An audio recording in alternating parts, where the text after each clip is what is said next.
I am 32 years old, bleeding through my surgical staples, and currently hiding in a cramped downstairs bathroom while 20 people I despise treat my home like a conquered territory. The cold porcelain of the bathtub offers the only anchor in a house that no longer feels like mine.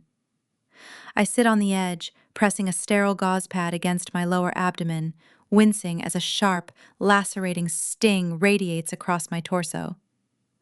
I pull the gauze away, just enough to see a fresh, bright crimson stain blossoming across the white fabric. Just beyond the locked oak door, the sprawling expanse of my Missouri farmhouse echoes with the thud of heavy boots booming laughter, and the distinct, unmistakable shatter of a crystal goblet hitting the reclaimed hardwood floor. No one stops the music playing from the living room speakers. No one checks to see what broke. They simply cheer. They treat my sanctuary like a free resort, stripping it of its dignity, while the true owner bleeds in the shadows. I bought this 60-acre property on the edge of the Ozarks 3 years before I ever met my husband. I paid for it using the fierce, unyielding momentum of my career as a senior biotech patent auditor. My entire professional life is built on dissecting complex genomic patents, tracking microscopic financial discrepancies, and destroying corporate thieves who try to steal intellectual property. My mind is engineered to find the flaw in the system. I built a lucrative life on noticing the subtle anomalies other people gloss over. Yet, I somehow missed the glaring, fatal flaw sleeping right beside me. My husband did not just allow this home invasion, he orchestrated it. My name is Debbie Peters. Before I explain how I turned my physical vulnerability into a financial guillotine for my husband and his entitled family, I need a favor. Let me know your age and where you are listening from in a local time in the comments below. Welcome to the Samantha Told Stories channel. Please hit that like button and subscribe if you believe that pushing a wounded woman into a corner is the most dangerous mistake a man can make. Now let me take you back to exactly 72 hours before the glass shattered. The farmhouse was silent, bathed in the soft, golden light of the Midwestern plains. I was lying in the master suite, cocooned in heavy down blankets, recovering from a severe abdominal procedure. The surgery had been highly invasive, requiring deep incisions to remove a web of internal scar tissue that threatened my long-term health. The doctor sent me home with strict instructions, mandating zero lifting, mandatory bed rest, and total avoidance of physical stress. My home was supposed to be the perfect place to heal. The morning light filtered through the sheer curtains, creating an illusion of safety. Then the bedroom door swung open. Ryan walked into the room, holding a crisp, freshly printed piece of paper. He wore a tailored linen shirt, carrying a cup of artisanal coffee, looking every inch the relaxed, polished partner. He did not ask how my pain levels were. He did not offer to refill the empty water glass on my nightstand. He stepped forward and let the paper flutter down, landing softly against the white duvet, covering my chest. "Here is the schedule," Ryan stated his tone, carrying a breezy, chilling detachment. "This Saturday my family is arriving, all of them. They are staying here at the house for 2 weeks." I stared at the black ink on the page. It was a detailed itinerary, a highly structured hour-by-hour breakdown of catered dinners, local wine tours, and late-night bonfires. The guest list included his mother, his sister, his uncles, and a swarm of cousins. 20 people in total. A wave of nausea entirely separate from the anesthesia working its way out of my system churned in my stomach. I looked up at him, my fingers gripping the edges of the duvet. "Ryan, I just got out of the hospital yesterday," I said, keeping my voice steady despite the searing ache in my core. "I have surgical drains attached to my side. I can barely walk to the bathroom without feeling like I am going to tear my stitches. Please, just call them and postpone it until next weekend. Let me heal first." Ryan let out a slow, deliberate sigh. He placed his coffee mug on my pristine mahogany dresser, the ceramic bottom scraping audibly against the polished wood. He walked back to the edge of the mattress and stared down at me. There was no sympathy in his gaze, only the cold, evaluating look of a man annoyed by a logistical inconvenience. "You are being incredibly dramatic, Debbie," he said, his voice dropping into a patronizing register. "It was a routine procedure. You are lying in a king-sized bed in a house with central air conditioning. My family already took the time off work. They bought their flights. No one is waiting around for you to feel ready. Just do as I say and play the gracious host. It is not that hard to smile." I am bleeding, Ryan.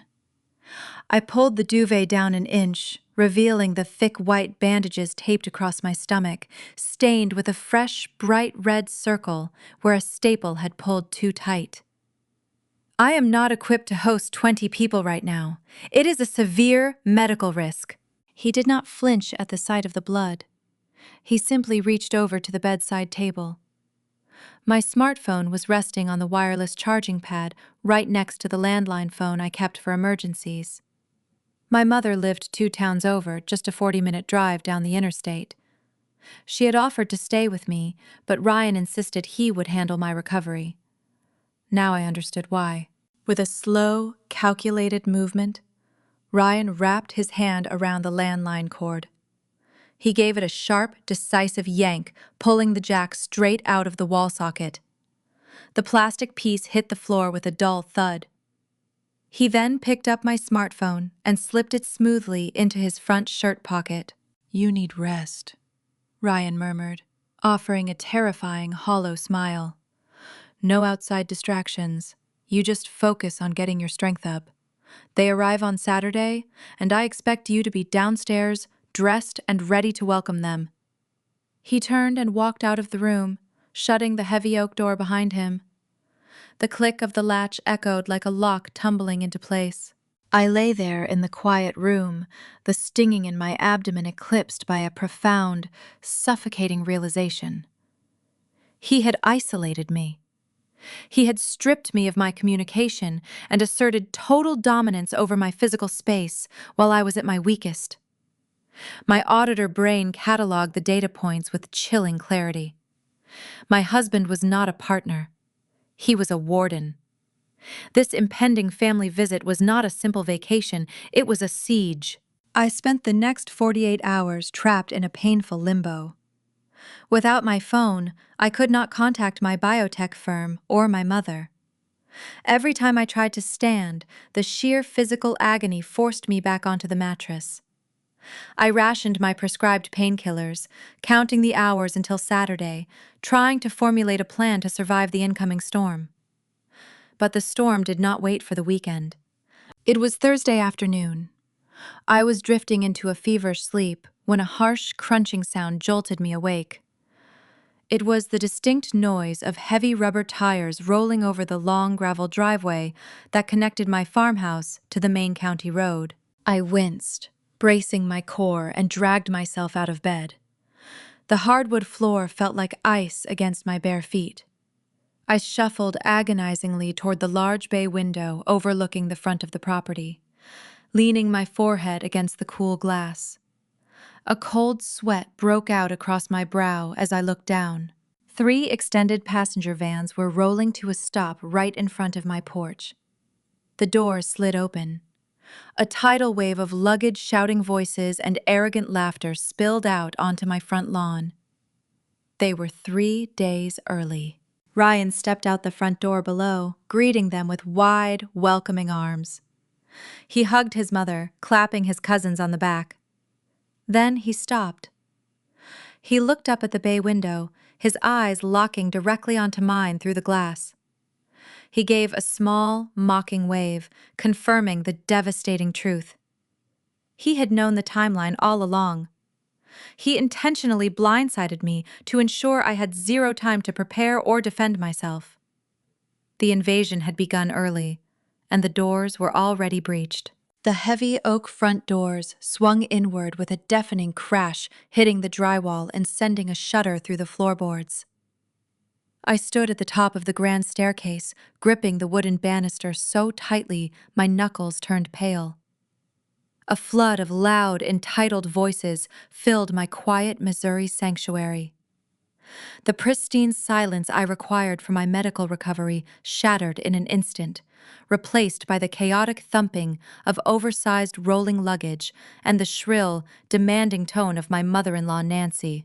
Nancy stepped into the entryway, wearing pristine resort wear that looked entirely out of place against the backdrop of the rugged Ozark landscape outside. Following closely behind her was Ryan's older sister Rachel, dragging a designer tote bag and swatting theatrically at the air. They were a family of wealthy coastal elitists who always carried a deeply ingrained superiority complex. Throughout my marriage, they made no effort to hide their disdain for my Midwestern roots. They viewed my career as a senior biotech patent auditor with baffling ignorance, often joking to their friends that I spent my days inspecting tractors in a cornfield. They had no conception of the intricate, high-stakes intellectual property laws I governed, nor the immense wealth my profession generated. "This humidity is suffocating," Nancy announced, her voice echoing up the high ceilings of the farmhouse. "I feel like I am breathing hot soup. Ryan, you promised me this house had industrial air conditioning." Ryan hurried past his mother, carrying 3 heavy suitcases. He did not look up at me, shivering at the top of the stairs. He simply directed the swarm of uncles and cousins toward the kitchen, encouraging them to help themselves to whatever they found in the refrigerator. Nancy reached the bottom of the staircase and finally tilted her head upward. Her eyes swept over my hunched, trembling frame. I was wearing a loose cotton robe, my hand firmly pressed against my surgical bandages to ease the searing tension in my abdomen. There was no greeting. There was no inquiry about my hospital stay or my surgical outcome. "I need the master suite," Nancy declared, turning her attention back to her son. "My lumbar spine cannot handle a cheap mattress, and I require the ensuite bathroom. Debbie can sleep somewhere else. She is small." I waited for my husband to laugh off the ridiculous demand. I waited for him to protect the boundary of our shared bedroom, the place where all my medical supplies, sterile dressings, and prescribed ointments were carefully arranged. Instead, Ryan set the suitcases down and nodded. "You heard her, Debbie Ryan," called out, his tone brisk and devoid of any warmth. "Pack up your things. You can take the tiny guest room near the laundry area on the ground floor. It will be easier for you anyway, so you do not have to climb the stairs." A profound, chilling realization washed over me. This was not a mere lack of consideration. This was a coordinated territorial takeover. Ryan was actively participating in my displacement. Every step back into the master bedroom felt like navigating a field of broken glass. The pulling sensation in my abdominal wall sent hot tears pricking at the corners of my eyes. I gathered my sterile gauze, my extra cotton robes, and my toothbrush, shoving them haphazardly into a canvas tote bag. Ryan marched into the room moments later, stripping the expensive linen sheets off the king-size bed while I was still gathering my belongings. He did not offer to carry my bag, he simply stepped aside, gesturing toward the hallway. The ground-floor guest room was barely larger than a storage closet. It held a twin-sized mattress, a single lamp, and possessed no attached bathroom. I closed the thin door, listening to the thumping footsteps of 20 strangers treating my hard-earned home like a discounted hotel. The physical pain radiating from my incisions was blinding, but the emotional clarity I gained in that small room was piercing. I was living with an enemy. Hours ticked by. The noise level in the house reached a deafening crescendo as evening fell. The uncles had turned up the television to watch a sports game, and the cousins were running heavy-footed across the porch. Dehydration began to set in, parching my throat and leaving my mouth tasting like dry cotton.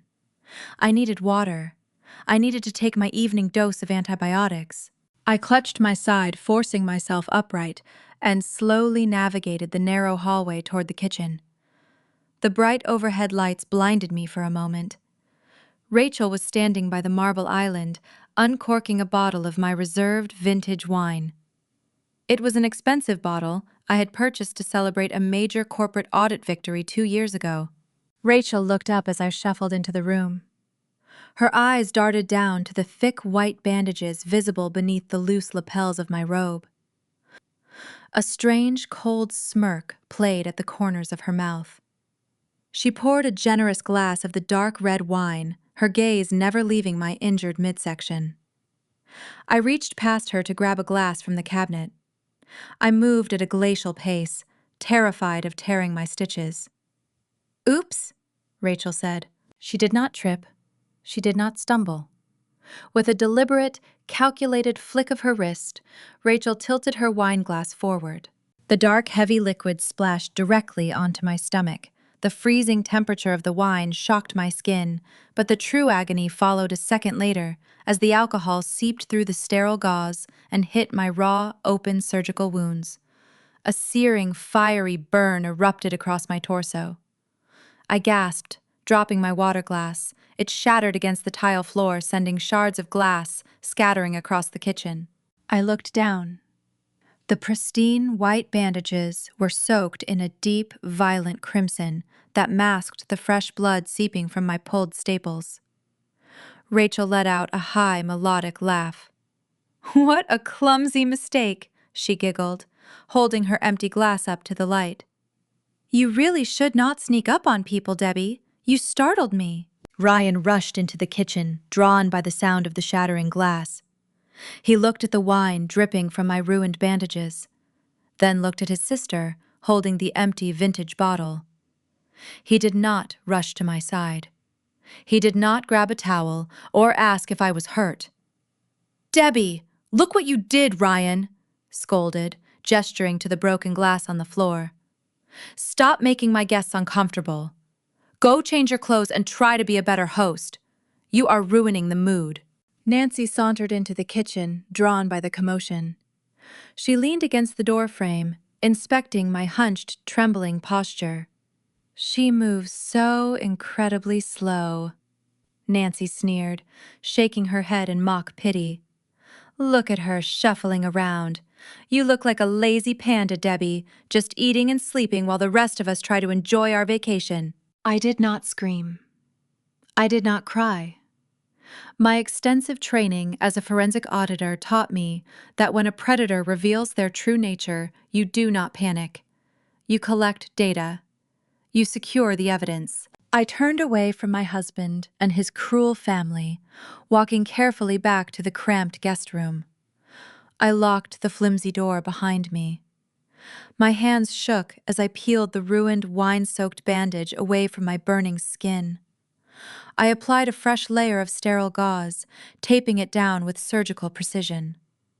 But I did not throw the ruined dressing into the trash can. I pulled the plastic biohazard bag from my medical supply kit.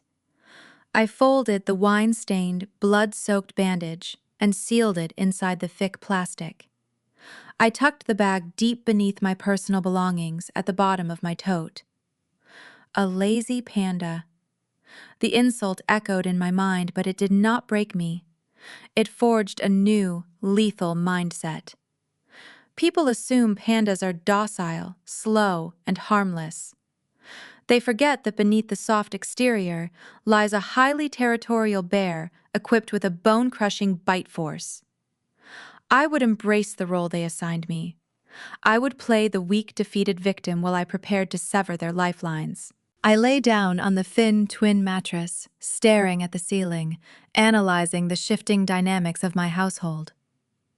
Ryan was not merely ignoring my pain. He was actively facilitating my torture. The deliberate isolation, the physical displacement, and the theft of my communication devices were tactical maneuvers. He was trying to break my spirit. The doorknob rattled.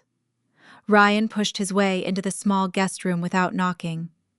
He did not offer an apology for the kitchen incident. Instead, he reached into his front shirt pocket and pulled out my smartphone. He tossed it onto the mattress next to my hip. "My mother wants gourmet Italian food for dinner tonight," Ryan commanded, avoiding eye contact. "Order enough catering for 20 people from that expensive place downtown. Use your card. I left my wallet in the rental van. Have it delivered in an hour." He turned on his heel and walked out, leaving the door ajar so the booming laughter from the living room could flood my small space. I picked up the smartphone. The screen was cool against my fingertips. I did not open the food delivery application. The moment the screen illuminated, a glaring banner notification dominated the display. It was an automated high-priority alert from my private banking institution. An alert programmed to trigger only when a severe anomaly occurred within my financial portfolio. I tapped the notification, holding my breath as the secure application loaded. The numbers materialized on the glowing screen, and the fragile illusion of my marriage instantly shattered into 1,000 irreparable pieces. The glaring red numbers on the glowing screen of my smartphone burned themselves into my retinas. Minus $15,000. The notification hovered over a digital receipt, confirming a direct wire transfer out of my private emergency savings. This was an individual high-yield account I established long before Ryan ever entered my life. It was a secure vault, designed to hold the surplus capital I earned during my early years in the corporate sector. Nobody else possessed the routing numbers. Nobody else possessed the administrative rights. My initial reaction was a sharp intake of breath, which immediately sent a localized spike of agony ripping through my lower abdomen. I forced myself to breathe shallowly, pressing my spine against the thin mattress of the guest room bed. The shock faded within seconds, instantly replaced by the cold, calculating machinery of my professional training. I am a senior biotech patent auditor. I spend 50 hours a week evaluating intellectual property for a billion-dollar agricultural technology firm here in Missouri. My entire career revolves around dissecting complex genomic patents, tracing obscured venture capital funnels, and exposing executives who attempt to conceal financial anomalies. I speak the language of digital ledgers. I know exactly how to hunt down a missing decimal point across international borders. Tracking a domestic wire transfer took me less than 30 seconds. I tapped the banking application, opening the detailed transaction history. The digital footprint was remarkably clumsy. The transfer occurred on Tuesday night at 11:42. I stared at the timestamp, my pulse thrumming a frantic rhythm against my temples. Tuesday night was my first evening back home following the surgery. I had been heavily sedated, floating in a thick, narcotic fog prescribed by my surgical team to manage the intense postoperative trauma. My bank required biometric authentication for any transfer exceeding $5,000. I needed to press my physical thumb against the screen to authorize the release of funds. A chilling, fragmented memory surfaced from the depths of my sedation. I remembered the heavy bedroom door creaking open in the middle of the night. I remembered a shadow standing over my mattress. Most vividly, I recalled the bizarre sensation of my limp right arm being lifted, my fingers manipulated, and the cool glass of my smartphone being pressed firmly against my thumb. A profound wave of revulsion washed over me. Ryan had not just committed wire fraud. He had physically violated my unconscious body to bypass a security firewall. I scrolled further down the screen to trace the destination of my stolen savings. The $15,000 had been fractured into 3 distinct payments. $4,000 went to a local luxury catering service famous for roasting exotic meats. Another $3,000 vanished into the accounts of a boutique winery located near the Ozark foothills. The largest chunk, a staggering $8,000, was routed to a premium off-road motorsport rental agency. Right on cue, a deafening mechanical roar erupted from the rolling plains outside my window. I dragged myself upright, biting the inside of my cheek to stifle a groan, and peered through the narrow guest room blinds. 4 heavy-duty, all-terrain vehicles were tearing across the pristine green pasture I had spent 3 years cultivating. Ryan's cousins were behind the steering wheels, whooping and laughing as their heavy mud tires shredded the delicate native Missouri grass, kicking up massive clouds of brown dirt. They were destroying my sanctuary, using machines rented with my stolen money. The sheer audacity of the theft ignited a fire in my chest that temporarily eclipsed my physical injuries. I dropped the phone onto the mattress, gripped the doorframe for support, and pulled myself out into the corridor. The farmhouse felt alien, vibrating with the obnoxious bass of a stereo system someone had dragged onto the back patio. I navigated the hallway with agonizingly slow, deliberate steps. I found Ryan standing near the mudroom, casually unboxing a crate of expensive imported cigars. He wore a smug, self-satisfied grin, humming a cheerful tune under his breath. "Where is my $15,000? I demanded, my voice raspy but echoing with undeniable authority. Ryan stopped humming. He set the wooden cigar box down on the polished bench and turned to face me. The warm, welcoming facade he displayed for his family melted away, revealing a harsh, predatory underneath. He did not look surprised. He did not look guilty. He looked deeply annoyed that I had discovered his theft so quickly. He closed the distance between us in 2 long strides. Before I could retreat, he stepped directly into my personal space, using his broad shoulders to block the narrow hallway. He placed one hand on the drywall, right beside my head, effectively trapping me against the wainscoting. He leaned down, the scent of premium bourbon heavy on his breath. "I decided to reallocate some stagnant funds," Ryan whispered, his tone dripping with toxic condescension. "You have been hoarding cash in that account for years. My family deserves a proper vacation, and I deserve to treat them." "You stole from a secured account," I countered, refusing to break eye contact despite the intimidating proximity. "You used my fingerprint while I was sedated. That is a felony, Ryan." His eyes darkened, the pupils dilating with sudden venom. "Do not ever speak to me about legalities in my own house," he hissed. "I earned that money, Debbie. I put up with your endless corporate hours. I tolerate your constant business trips to the coast, while I sit here in the middle of nowhere. I endure your demanding, stressful career.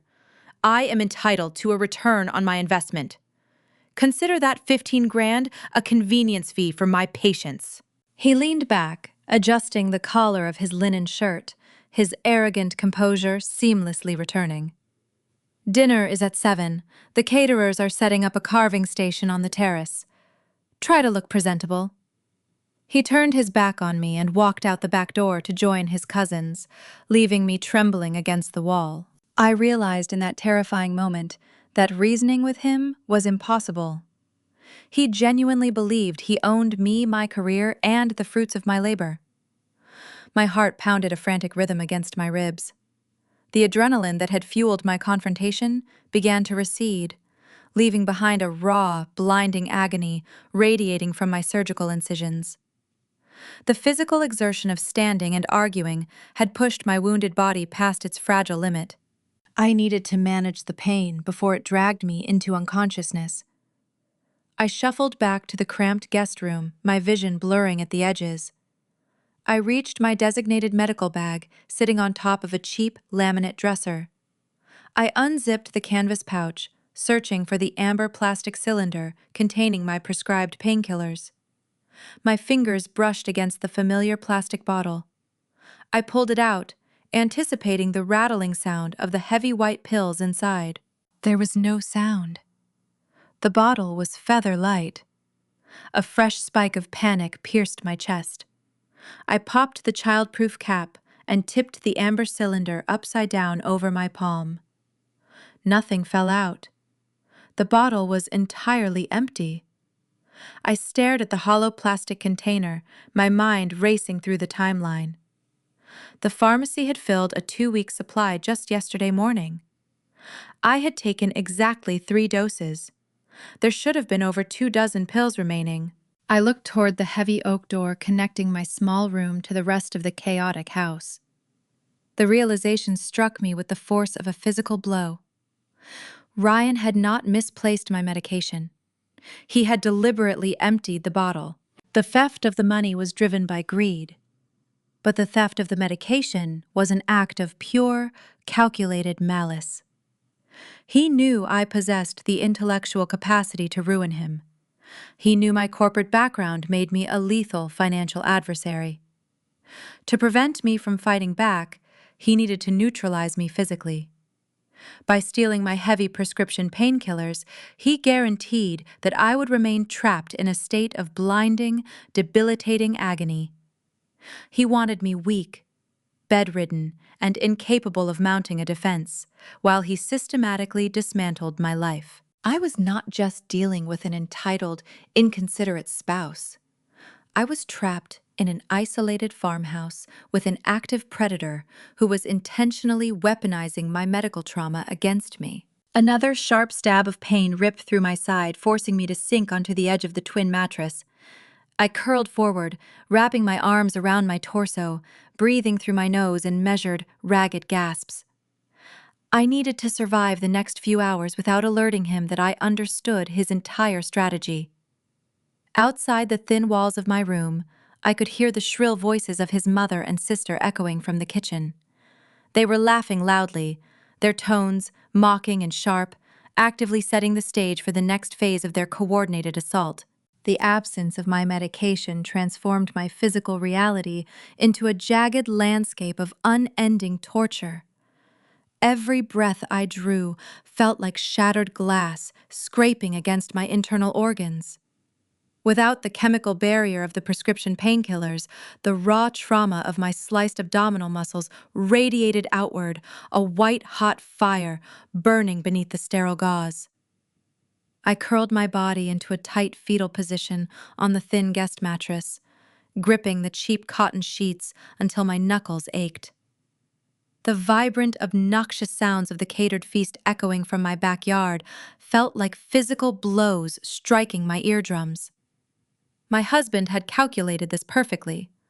He weaponized my biological frailty, betting that the sheer intensity of unmanaged surgical suffering would shatter my cognitive function and render me entirely defenseless. He wanted a crippled opponent. Beside my pillow, the smartphone Ryan had tossed onto the bed began to vibrate. The rhythmic, incessant buzzing drilled into the quiet of my cramped exile. I forced my eyes open, blinking away the dark spots dancing in my peripheral vision. I reached out with a trembling hand, my fingers slipping on the smooth glass screen before finally managing to unlock the device. The notification banner was flooded. It was not a few isolated text messages from concerned friends. It was a synchronized digital avalanche spanning multiple social media platforms.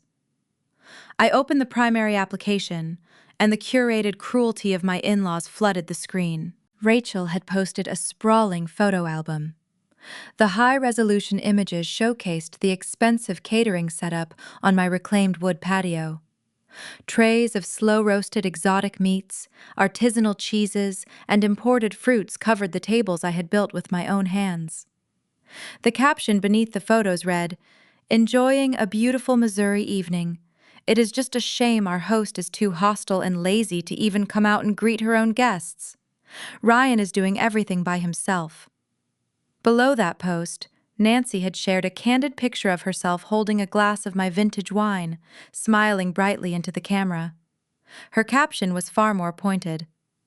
"Some people just want to hide in bed and play the victim. Having a lazy panda for a daughter-in-law is certainly a test of patience. Thankfully, my son is a saint." The comments section was a toxic wasteland of misplaced judgment. Dozens of replies from Ryan's extended network, aunts, uncles, and family friends who had never stepped foot in my state poured in to validate the smear campaign. They called me ungrateful. They labeled me a spoiled, career-obsessed snob who lacked basic Midwestern hospitality. They praised Ryan for putting up with my supposed theatrics. My husband and his family were constructing a false public narrative in real time. They were painting me as the villain of my own life, laying the psychological groundwork to justify whatever financial extortion they planned to execute next. Any normal person in my condition would have shattered. A standard reaction to being physically tortured, robbed, and publicly humiliated by the people supposed to protect you is to weep, to beg for mercy, or to scream in futile outrage. But the searing fire in my abdomen did not produce tears. The excruciating physical sensation burned away the final, lingering threads of my marital attachment, leaving behind a cold, hyper-focused clarity. Nancy had called me a lazy panda. She meant it as a degrading insult, a mockery of my slow, pained movements and my refusal to engage in their circus. I stared at the ceiling, analyzing that specific insult through the lens of my current reality. People look at pandas and see docile, clumsy herbivores that do nothing but chew bamboo and sleep. They mistake an unbothered exterior for intrinsic weakness. What they conveniently forget is the biological truth of the animal. Beneath that fluffy, harmless facade is a highly territorial bear equipped with a bone-crushing bite force capable of snapping a human femur in half. A predator that simply chooses not to hunt until it is provoked beyond reason. Nancy handed me the exact disguise I needed. I would wear their insult like a suit of armor. I would become the sluggish, defeated creature they expected. I swung my legs over the edge of the mattress, biting my lower lip so hard I tasted the metallic tang of copper. I forced myself upright, leaning heavily against the drywall for support. I intentionally messed up my hair, letting it hang in limp, damp strands around my pale face. I untied the belt of my cotton robe, letting the fabric drape loosely to emphasize my frail posture. I shuffled out of the guest room, dragging my feet against the floorboards, ensuring my steps sounded heavy and exhausted. I navigated the corridor and entered the kitchen. The sliding glass doors leading to the patio were wide open, letting in the warm evening breeze and the loud chatter of the outdoor feast. Ryan was standing by the marble island, reviewing a printed receipt from the caterers. Rachel and Nancy were standing right beside him, picking at a platter of imported olives. The moment they saw me limp into the room, their conversation ceased. They watched me with eager, predatory anticipation, waiting for the hysterical outburst that would prove their social media narrative correct. I did not yell. I did not demand my stolen medication. I kept my eyes downcast, fixing my gaze on the intricate gray veining of the marble floor. I let my shoulders slump, projecting total, unconditional surrender. "I am so sorry," I whispered, my voice trembling with a carefully manufactured frailty. "I did not mean to ruin the evening. You were right, Ryan. I am just feeling very weak. Please enjoy the food. I will stay out of your way." The shift in the room's atmosphere was instantaneous. The tension evaporated, replaced by a thick, intoxicating wave of arrogant satisfaction. Rachel exchanged a triumphant smirk with her sister. Nancy let out a soft, patronizing cluck of her tongue, sipping her wine with the smug victory of a matriarch who had successfully broken her rival. Ryan puffed out his chest, his posture radiating unchecked ego. The sight of my physical and emotional submission acted like a narcotic on his deep-seated insecurities.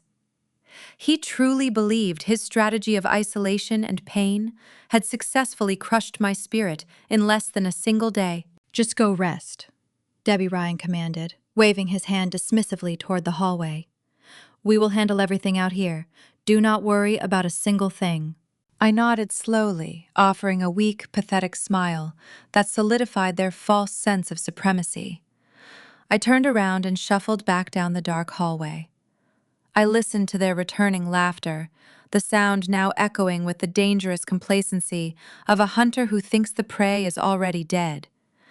They had dropped their guard entirely. They believed the house was theirs, my wealth was theirs, and my intellectual property was ripe for the taking. I stepped back into the cramped guest room and quietly shut the door, ensuring the brass latch clicked softly into place. I walked over to the twin bed, my manufactured limp vanishing the second I was out of their sightline. The burning sensation in my abdomen was still a roaring inferno, but my mind was a block of solid ice. I reached beneath the thin mattress, sliding my hand past the cheap cotton sheets until my fingers brushed against cold, heavy metal. I pulled out my encrypted corporate laptop, the specialized machine I used to audit billion-dollar agricultural patents and track untraceable offshore funds. I set it gently on my lap and flipped open the screen. The glowing terminal illuminated my face in the darkened room. The hunting season had officially opened, and it was time to dissect my husband's life piece by piece. The heavy bass from the living room stereo thudded against the thin drywall of the guest room, rattling the cheap brass doorknob in its frame.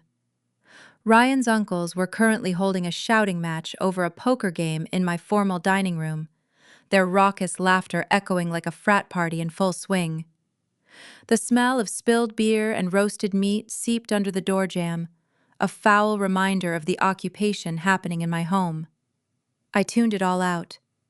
The glowing terminal of my encrypted corporate laptop bathed my pale face in a stark, icy blue light. The searing fire in my abdomen faded into the background, eclipsed by the familiar, intoxicating rhythm of raw data parsing across my screen. To understand the fatal mistake my husband made by handing me a laptop and assuming I was broken, you have to understand what I do for a living. 2 years ago, I sat in a sleek, glass-walled boardroom in downtown Kansas City, facing the chief executive officer of a rival agricultural technology firm. He was a towering, silver-haired billionaire who thought he could steal a patented drought-resistant genomic seed sequence from my employer and hide the theft behind a labyrinth of dummy corporations. He sat across the polished mahogany table, sweating profusely into his tailored silk collar, while his army of expensive lawyers threatened to sue me into oblivion. I did not blink. I did not raise my voice. I simply projected a series of offshore banking ledgers onto the main monitor, tracing his stolen intellectual property through a dozen microscopic financial discrepancies directly into his personal holding trust. I dismantled his entire corporate legacy in under 14 minutes. He left that boardroom facing federal indictment and total financial ruin. I possess a lethal, unrelenting competence when it comes to financial architecture. I hunt liars for sport. Now I applied that exact same ruthless precision to the man sleeping under my roof. Bypassing Ryan's digital security took less time than brewing a pot of coffee. Arrogant men always believe their secrets are impenetrable, yet they invariably use the most predictable passwords imaginable. I ran a basic decryption script against his primary email and banking portals, utilizing his high school mascot combined with his mother's birth year. The firewall crumbled in 12 seconds, granting me unrestricted access to his entire digital footprint. What Ryan did not know was that this was not my first time diving into his concealed liabilities. My surveillance began 6 months ago. We had been discussing upgrading the Missouri property, and his sudden defensiveness over sharing his credit report triggered my professional instincts. I ran a quiet backdoor audit on his financial standing and discovered a sprawling, catastrophic mess. During our engagement, he had heavily leveraged himself in a highly volatile cryptocurrency scheme, borrowing against assets he did not actually own. When the market crashed, he was left holding the bag. He carried exactly $300,000 in toxic defaulted debt. Normal spouses might have confronted their partner, demanded transparency, or filed for divorce right then and there. But I am an auditor. I secure my investments before I make a move. Knowing that his aggressive creditors would eventually come looking for marital assets to satisfy his outstanding balances, I preemptively severed their reach. I utilized a heavily obfuscated proxy shell company tied to a discrete branch of my biotech firm. Through that anonymous entity, I quietly purchased Ryan's defaulted debt portfolio on the secondary market for pennies on the dollar. It was a silent insurance policy. He had no idea that for the past half year, his wife was actually his sole, undisputed primary creditor. I literally owned his financial existence. But the current data flashing across my screen revealed a terrifying new escalation. I traced the $15,000 he had stolen from my private emergency fund using my fingerprint while I was sedated. I expected to find the entire sum funneled into the caterers and the off-road rentals currently tearing up my lawn. Instead, I found a chilling discrepancy. Only a fraction of the stolen money went toward the family vacation. The majority of the capital, nearly $11,000, had been carefully routed through a decentralized cryptocurrency mixer and deposited directly into a brand new offshore account registered in the Cayman Islands. My fingers hovered over the keyboard as the sinister reality of his plan locked into place. You do not open a Cayman account unless you are preparing for a swift, untraceable exit. The catered meals, the boisterous relatives, the deliberate theft of my painkillers. It was all a meticulously crafted smokescreen. The 2-week family invasion was never about giving his mother a Midwestern vacation. It was a calculated, psychological torture campaign. Ryan knew about my lucrative biotech stock options and the multi-million-dollar valuation of the farmhouse. He brought his toxic family here to overwhelm my senses, degrade my spirit, and exhaust my recovering body to the absolute breaking point. He intended to force me into a massive, unilateral asset transfer, draining my wealth to cover his hidden failures and fund his escape before vanishing entirely.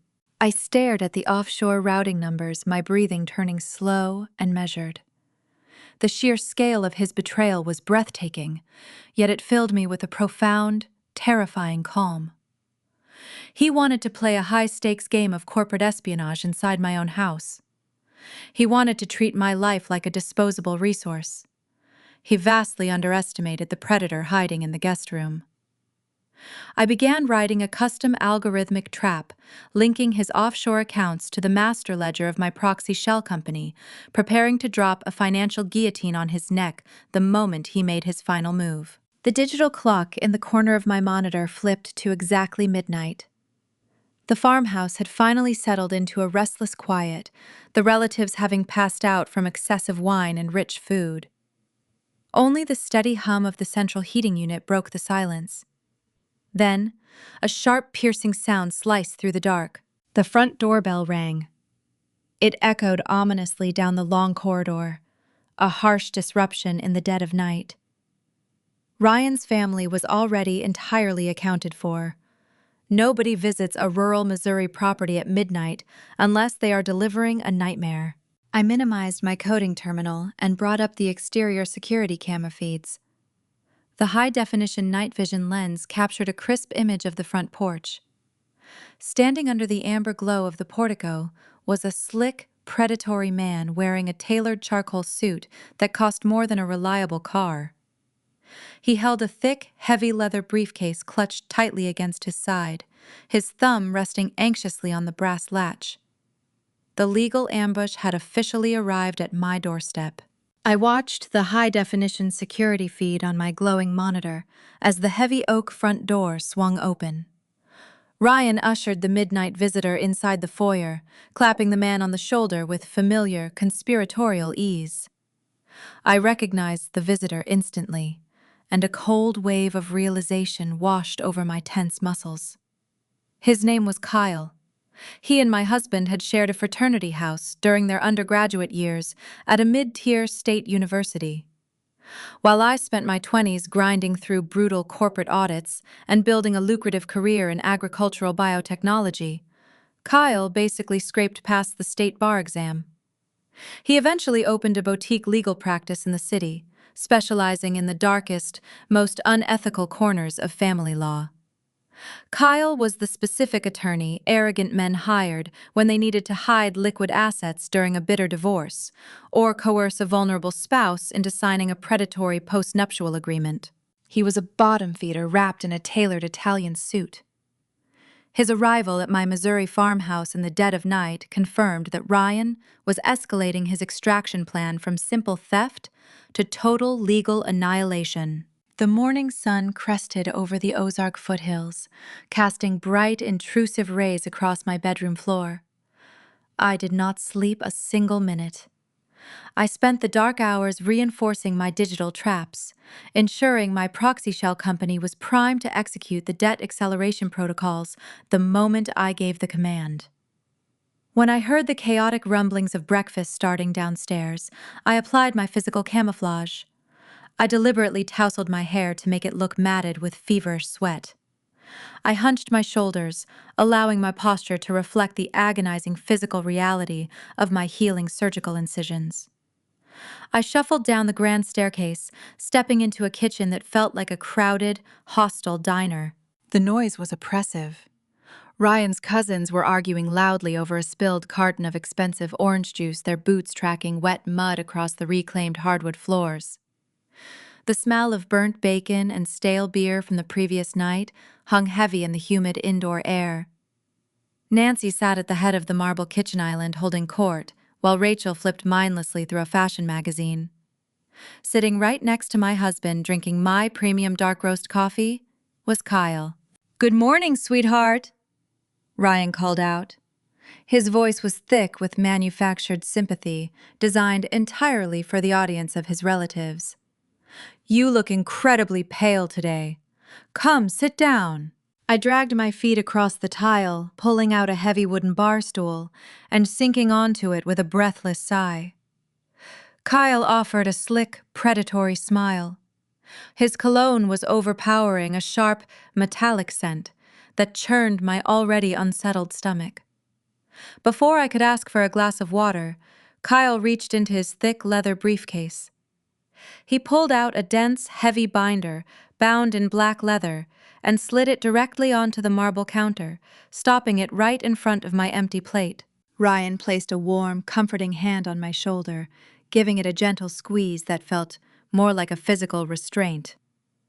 "Debbie, we have been talking about your recovery," he said, his tone dripping with fake, loving concern. "The doctors warned us about the potential for post-operative complications. They mentioned the heavy painkillers might cause some severe mental fog or even temporary psychosis. Seeing how much pain you are in, I think we need to be proactive. Kyle drove all the way out here to draft a standard medical proxy for us. It just gives me the authority to make healthcare decisions if you happen to collapse or become unresponsive again." I looked down at the binder. Ryan was banking on the assumption that I was floating in a narcotic haze, blinded by pain and too exhausted to read the fine print. He had stolen my medication precisely to engineer this exact moment of weakness.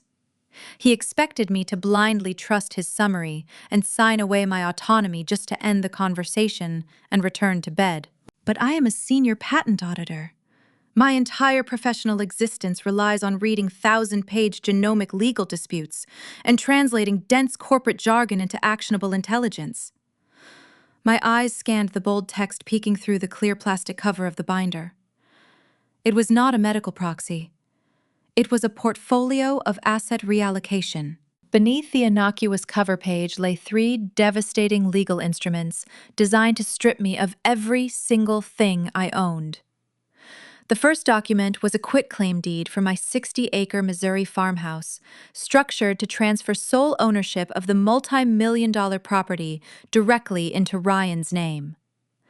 The second document was a broad, durable power of attorney, drafted with specific clauses that would grant my husband unrestricted access to my private bank accounts, allowing him to drain my wealth legally. The third, and most terrifying, was a corporate share transfer agreement. It was a specialized contract targeting the lucrative vested biotech stock options I had earned through years of grueling corporate labor. Ryan and Kyle had drafted a complete financial execution. Nancy leaned over her coffee mug, a wicked gleam dancing in her eyes. "It is just a safety measure, Debbie," she announced loudly, ensuring every relative in the kitchen heard her. "You are clearly too weak to manage a complicated career or a big house right now. Look at you. You can barely stand up straight. It is a blessing you have a strong husband willing to take the burden off your shoulders." Rachel flipped a page in her magazine, not even bothering to look up. "You really should be thanking him," she added with a snide laugh. Most men would run away from a wife who acts this fragile. They were all cheering for my subjugation. They viewed my wealth as an unearned prize that rightfully belonged to their golden boy. Kyle reached inside his tailored jacket and produced an expensive silver fountain pen. He clicked the cap off with a sharp, definitive snap and held it out toward me. His eyes were cold and expectant. "Just initial the bottom of the first 3 pages," Debbie Kyle instructed, his voice smooth and commanding. "We can get the rest sorted out later. Just take the pen and let us get this out of the way so you can go back to sleep." I looked at the silver pen hovering inches from my face. I knew I could not fight them physically. If I refused outright, if I demonstrated the sharp, unyielding intellect hiding behind my disheveled appearance, Ryan would immediately realize I had discovered his offshore accounts. He would change his exit strategy, perhaps fleeing the state before I could drop the financial snare I was actively building. I had to play the long game. I had to embrace the lazy panda disguise. I reached out, letting my fingers tremble violently before I even touched the metal barrel of the pen. I pulled my hand back, pressing my palms against my temples. I squeezed my eyes shut, letting out a soft, pathetic whimper. "I cannot focus," I whispered, letting my voice crack with manufactured exhaustion. "The words on the page are swimming. My head is pounding so hard I cannot even read the headers." "Ryan, please. I just need to lie down for a little while. I promise I will look at it after I rest my eyes." The fake sympathy on Ryan's face instantly hardened into genuine simmering frustration.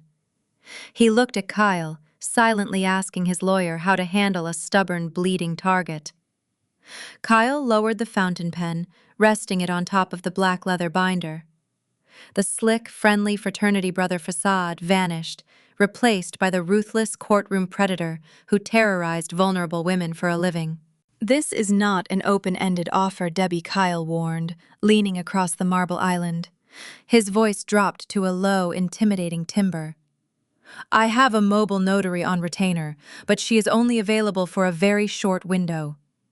You have exactly 48 hours to sign these documents. If you do not sign them by Friday evening, Ryan will have no choice but to petition the Missouri courts to declare you medically incompetent. That is an ugly public process. Your biotech firm will find out. You will lose your job, and a judge will hand him the assets anyway. We are trying to do this the easy way."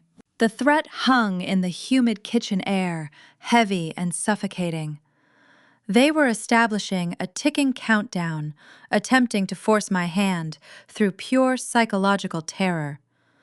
I nodded weakly, keeping my gaze averted to hide the lethal, calculating fire burning in my eyes. I picked up the heavy binder, clutching it tightly against my chest as if it were a shield, and shuffled away from the kitchen island. "Take your time, sweetheart," Ryan called out behind me, his voice returning to that sickeningly sweet tone for his audience. 48 hours. We will celebrate your healthy recovery at the big family farewell dinner on Friday." I walked back down the hallway, clutching the evidence of their intended corporate theft. Ryan thought he had cornered me with an inescapable deadline. He did not realize that, by putting his extortion demands in writing, he had just handed me the exact blueprints to his own destruction. But securing my signature was only half of his battle. He still needed my physical patent certificates to sell my intellectual property to a rival firm. And I knew exactly where he would go hunting for them tonight. The farmhouse settled into a heavy, deceptive quiet long after midnight. The relatives had finally exhausted their supply of stolen wine and retreated to the upstairs bedrooms, their loud snoring vibrating through the ceiling joists. I lay still on the thin guest mattress, breathing in shallow, measured intervals to protect my healing incisions. I did not close my eyes. Instead, I raised my left wrist. The digital face of my smartwatch glowed in the pitch-black room, casting a pale green hue across my skin. Months before the surgery, I installed discrete motion-activated security lenses in the ceiling corners of my restricted areas. My initial goal was simply to monitor the cleaning staff around my sensitive work documents, ensuring no one disturbed the chaotic order of my patent files. Tonight, those hidden lenses became my surveillance command center, offering a pristine window into the betrayal unfolding under my own roof. A silent alert flashed on my watch screen. Motion detected in the north corridor. I tapped the notification, bringing up a crisp, high-definition night vision feed. Two figures moved stealthily down the hallway, avoiding the creaky floorboards with practiced familiarity. Ryan and Kyle stood outside the solid mahogany door of my home office. That room was my sanctum. It housed the intricate blueprints of my career, the genomic sequencing maps, and the proprietary agricultural algorithms I spent a decade perfecting. I kept the door secured with a heavy-duty deadbolt, assuming it provided enough protection against casual intrusion. Ryan pulled a slender metal tension wrench from his pocket. He inserted the tool into the keyhole, twisting it with practiced, deliberate force. He had researched how to pick the lock, treating my professional boundary as just another obstacle to destroy. A cold chill traced its way down my spine as the brass cylinder clicked open. My husband pushed the door inward, invading my most private space. Kyle followed close behind, holding a small flashlight that cut through the darkness with a sharp, white beam. I watched the screen intently, my heart hammering a steady, rhythmic drumbeat against my ribs. Ryan bypassed the standard mahogany desk and moved directly toward the tall steel filing cabinets lining the far wall. He yanked the top drawer open, his hands tearing frantically through neatly organized manila folders. Papers spilled onto the Persian rug. He was destroying my meticulous filing system, tossing aside confidential audit reports and structural seed blueprints. Every discarded folder represented years of grueling labor. I had built my reputation on a specific portfolio of drought-resistant soybean patents. The agricultural technology firm I worked for valued those specific genomic sequences at tens of millions of dollars. The patents were the crown jewels of our regional division, representing a monumental leap in sustainable farming. Seeing Ryan toss them aside like worthless trash made my blood run cold. He was searching for the physical notarized certificates, the authentic documents required to legally transfer ownership. He threw another empty folder onto the floor, wiping sweat from his brow. Kyle leaned over the desk, shining his flashlight onto my docking station. "Where are the physical patent certificates?" Kyle whispered, his voice tinny and distorted through the smartwatch speaker. "You promised the buyers we would have the original stamped documents by Monday. The rival firm will not transfer the buyout funds into your offshore account without seeing the authenticated genomic sequences first." My breath caught in my throat. The missing puzzle piece locked into place with terrifying clarity. Ryan was not merely trying to steal my real estate or drain my stock options to cover his cryptocurrency debts. He was orchestrating high-level corporate espionage. He intended to steal my classified agricultural patents and sell the intellectual property to a direct competitor. The betrayal transcended the boundaries of our marriage. He was committing corporate treason, aiming to bankrupt the biotech firm that employed me. The overlap of domestic abuse and corporate sabotage raised the stakes into the realm of federal felonies. He wanted to destroy my company, steal my intellectual property, and use the illicit payout to fund his new life overseas. The offshore account I had discovered earlier was not just a hiding place for stolen grocery money. It was a digital vault, prepared specifically to receive millions in stolen corporate funds. Ryan stepped away from the ruined filing cabinets and approached the corner of the room. He knelt in front of my heavy titanium floor safe. He reached out and pressed his thumb against the biometric scanner. The security panel flashed a harsh red light, emitting a low, rejecting buzz. Access denied. Ryan cursed under his breath, striking the top of the metal box with a closed fist. "She changed the security protocols," Ryan hissed, his frustration boiling over. "I cannot bypass the fingerprint lock. We need the physical documents to close the deal. We will just have to force her to sign the asset reallocation binder tomorrow. Kyle replied, adjusting his tailored jacket. Once you hold the legal power of attorney, you can access the safe, legally. Let us get out of here before she wakes up. They slipped out of the office, pulling the mahogany door shut. The screen on my watch went dark. I lowered my arms, staring up at the invisible ceiling. Every lingering ounce of marital mercy vanished from my soul, replaced by a cold, sharpened steel resolve. He wanted to sell my life work to the highest bidder? I would ensure he never touched another dollar again. The remaining hours of the night dragged on in agonizing slow motion. I lay on the twin mattress, my mind racing through the legal and financial implications of the video evidence I had just captured. My husband was a traitor in every sense of the word. I needed to move carefully. The panda disguise had to remain flawless until the trap was ready to spring. My enemies believed they possessed the upper hand, blinded by their own greed and arrogance. Dawn broke, painting the Missouri sky with streaks of bruised purple and pale orange. The farmhouse began to stir. I heard the heavy footsteps of Ryan relatives walking on the floorboards above me, their loud voices signaling the start of another chaotic day. I forced myself out of bed, wincing as the pulled abdominal muscles screamed in protest. I secured a fresh bandage over my surgical staples, ensuring the medical tape held firm against my pale skin. I needed water, and I needed to face the predator waiting in my house. I shuffled down the hallway, dropping my shoulders and adopting my frail, defeated posture. I let my hair hang loose and unbrushed, framing my face to highlight my exhaustion. I dragged my slippers across the hardwood, making my approach loud and pathetic. I wanted them to hear the sound of a broken woman approaching. I entered the kitchen, expecting to find the usual morning chaos of his extended family preparing a lavish breakfast. Instead, the vast culinary space was empty. The morning light reflected off the pristine marble countertops. Ryan stood alone by the central island, waiting for me.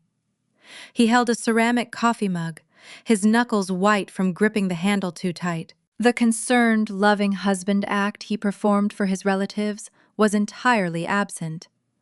His posture was rigid, his jaw clenched tight. He did not offer a greeting.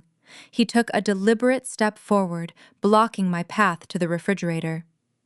The hunting season had escalated, and the final confrontation was unavoidable. Ryan took a deliberate step forward, blocking my path toward the refrigerator. The hunting season had escalated, and the final confrontation was unavoidable. He set his ceramic coffee mug on the counter with a dull, heavy thud. The warm, supportive husband act he usually performed for an audience melted away, revealing a hollow core of unfiltered greed. He closed the distance between us, backing me up until my spine pressed hard against the edge of the cold marble kitchen island. The sharp stone dug into my lower back, sending a severe jolt of pain radiating toward my fresh, surgical incisions. I gasped, gripping the edge of the counter to keep my knees from buckling. Ryan did not step back to give me breathing room. He leaned in closer, trapping me between his arms, his face twisted into a cruel, unrecognizable sneer. "The time for playing games is over, Debbie," he whispered, his tone laced with venom. "Kyle left the asset reallocation binder on your nightstand. You are going to sign every single page today.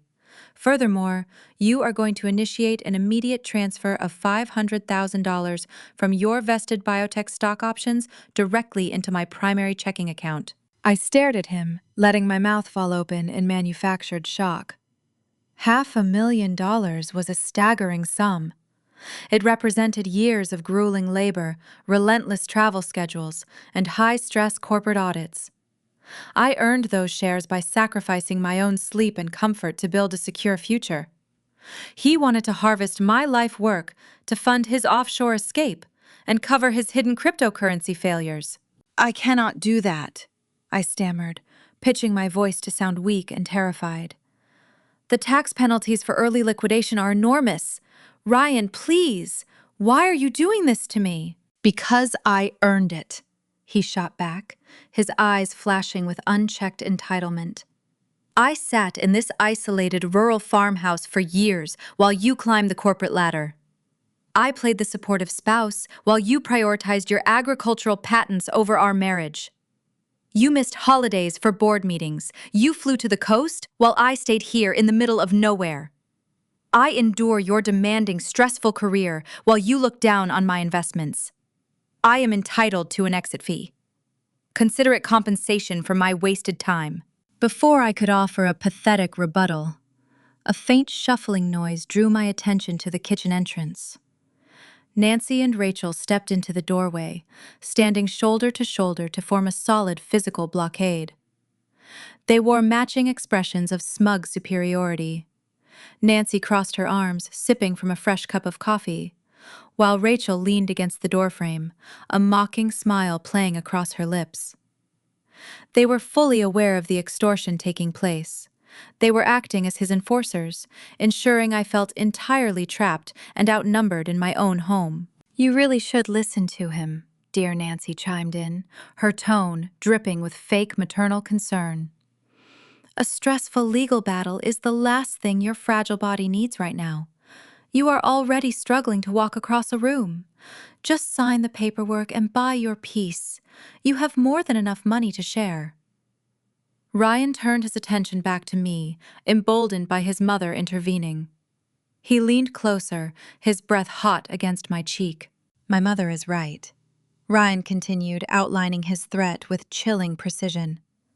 If you refuse to sign the quitclaim deed and hand over the cash, I will initiate the most grueling, drawn-out divorce litigation this state has ever seen. Kyle is ready to file a dozen frivolous motions by tomorrow morning. We will tie up your assets in probate court for years. We will freeze your checking accounts pending judicial review. We will drain your remaining savings with endless legal fees. I will demand forensic audits of your firm, dragging your beloved mentors into messy public depositions. He paused, letting his gaze drop to the thick white bandages visible beneath my open cotton robe. You are bleeding, Debbie, he noted, a cruel smile curling the edges of his mouth. You are physically broken. You cannot survive a prolonged courtroom war. The stress will rip your incisions wide open. The medical bills from your inevitable complications will bankrupt you anyway. Hand over the money now, and I will walk away quietly. Fight me, and I will break you until there is nothing left but dust. He genuinely believed he held all the cards. He thought he had cornered a helpless, terrified woman who possessed no remaining options. He relied on the traditional dynamics of fear and intimidation, assuming my post-operative state rendered my intellect useless. He was dead wrong. I deployed my survival strategy, leaning into the disguise they had so generously handed me. The panda revenge required total outward submission. I lowered my eyes, fixing my gaze on his expensive leather loafers.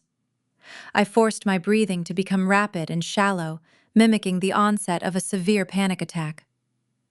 I let my shoulders tremble, a physical manifestation of total defeat. I feel so overwhelmed, I whispered, letting my voice crack with authentic-sounding sorrow. I cannot think clearly. My side hurts so much. Please, Ryan, just give me a little time to process everything. I cannot make a $500,000 transfer while my head is spinning like this. Behind my back, hidden by the draping fabric of my cotton robe, my right hand was steady and precise.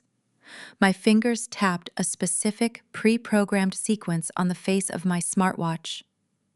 The device emitted a silent, microscopic vibration against my wrist, confirming the action. I had just activated the discrete audio recording application.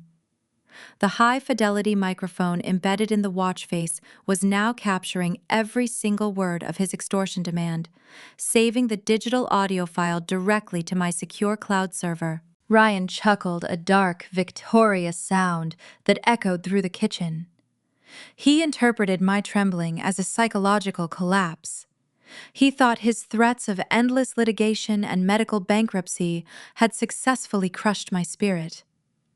He stepped back, giving me an inch of breathing room, his ego inflating to a catastrophic level. "You have 48 hours," Ryan declared, acting like a generous conqueror, granting a brief reprieve. "We are hosting a grand family farewell dinner on Friday night. The caterers are bringing a massive feast to celebrate the end of this vacation. You will come downstairs, sit at the head of the table, and sign the entire asset portfolio in front of my family. You will also bring your laptop and initiate the stock option transfer into my account. If the money is not pending by dessert, Kyle files the litigation papers on Monday morning." Rachel laughed from the doorway, clapping her hands together in mock excitement. "Oh, a farewell dinner! How festive! I hope you plan on dressing up Debbie. We want to take lots of pictures to remember the occasion." I kept my head bowed, nodding meekly. Friday night I repeated my voice barely audible over the hum of the refrigerator. "I will have it ready." "Good girl," Ryan said, dripping with condescension. "Now go back to your little room and rest. You have a lot of money to move." I shuffled away from the marble island, keeping my posture hunched and defeated. I moved past Nancy and Rachel, who stepped aside just enough to let me squeeze through the doorway, their eyes following me with undisguised contempt. I kept my head down, hiding the cold, lethal satisfaction burning in my eyes. The audio recording was secure. I possessed undeniable digital proof of federal extortion, domestic blackmail, and coercion. The evidence was pristine, capturing not only Ryan making the illegal demands, but also confirming Kyle was complicit in the scheme. I reached the door of the guest room, but before I could turn the brass knob, I heard Ryan speaking again. His voice drifted down the hallway, sharp and urgent. "She is close to breaking, but I need to sever her last lifeline," Ryan told his mother, his tone shifting from arrogant boasting to calculated strategy. "If she goes back to work, her boss might notice the asset transfers or offer her legal protection. I need to isolate her professionally."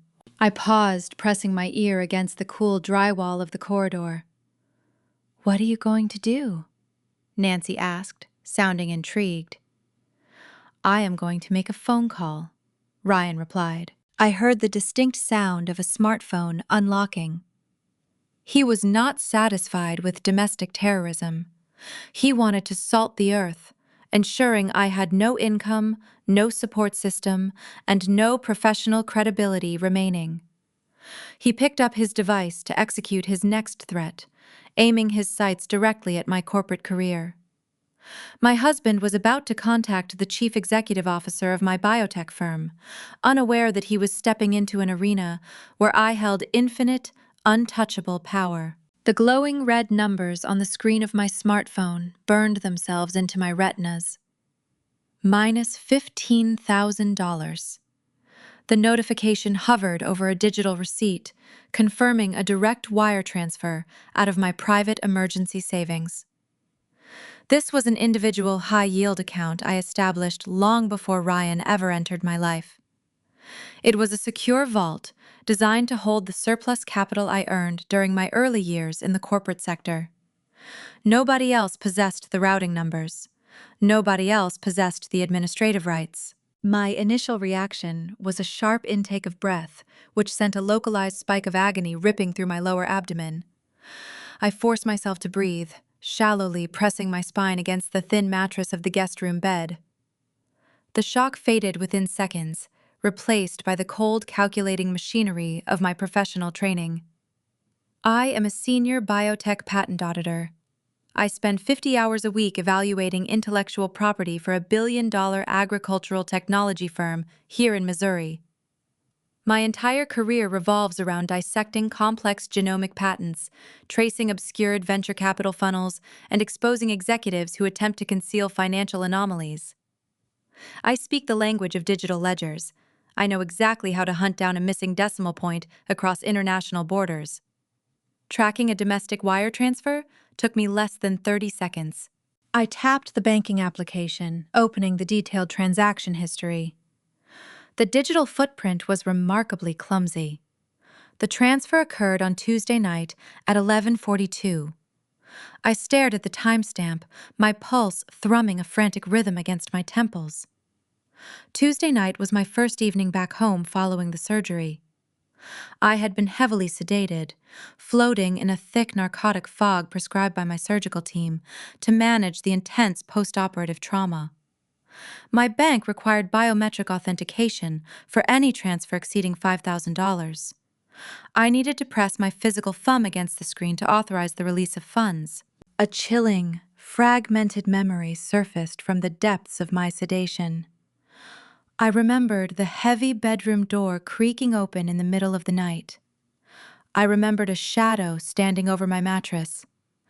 Most vividly, I recalled the bizarre sensation of my limp right arm being lifted, my fingers manipulated, and the cool glass of my smartphone being pressed firmly against my thumb. A profound wave of revulsion washed over me. Ryan had not just committed wire fraud. He had physically violated my unconscious body to bypass a security firewall. I scrolled further down the screen to trace the destination of my stolen savings. The $15,000 had been fractured into 3 distinct payments. $4,000 went to a local luxury catering service famous for roasting exotic meats. Another $3,000 vanished into the accounts of a boutique winery located near the Ozark foothills. The largest chunk, a staggering $8,000, was routed to a premium off-road motorsport rental agency. Right on cue, a deafening mechanical roar erupted from the rolling plains outside my window. I dragged myself upright, biting the inside of my cheek to stifle a groan, and peered through the narrow guest room blinds. 4 heavy-duty, all-terrain vehicles were tearing across the pristine green pasture I had spent 3 years cultivating. Ryan's cousins were behind the steering wheels, whooping and laughing as their heavy mud tires shredded the delicate native Missouri grass, kicking up massive clouds of brown dirt. They were destroying my sanctuary, using machines rented with my stolen money. The audacity of the theft ignited a fire in my chest that temporarily eclipsed my physical injuries. I dropped the phone onto the mattress, gripped the doorframe for support, and pulled myself out into the corridor. The farmhouse felt alien, vibrating with the obnoxious bass of a stereo system someone had dragged onto the back patio. I navigated the hallway with agonizingly slow, deliberate steps. I found Ryan, standing near the mudroom, casually unboxing a crate of expensive imported cigars. He wore a smug, self-satisfied grin, humming a cheerful tune under his breath. "Where is my $15,000? I demanded, my voice raspy but echoing with undeniable authority. Ryan stopped humming. He set the wooden cigar box down on the polished bench and turned to face me.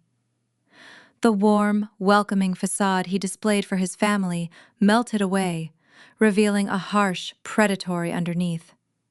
He did not look surprised. He did not look guilty. He looked deeply annoyed that I had discovered his theft so quickly. He closed the distance between us in 2 long strides. Before I could retreat, he stepped directly into my personal space, using his broad shoulders to block the narrow hallway. He placed one hand on the drywall right beside my head, effectively trapping me against the wainscoting.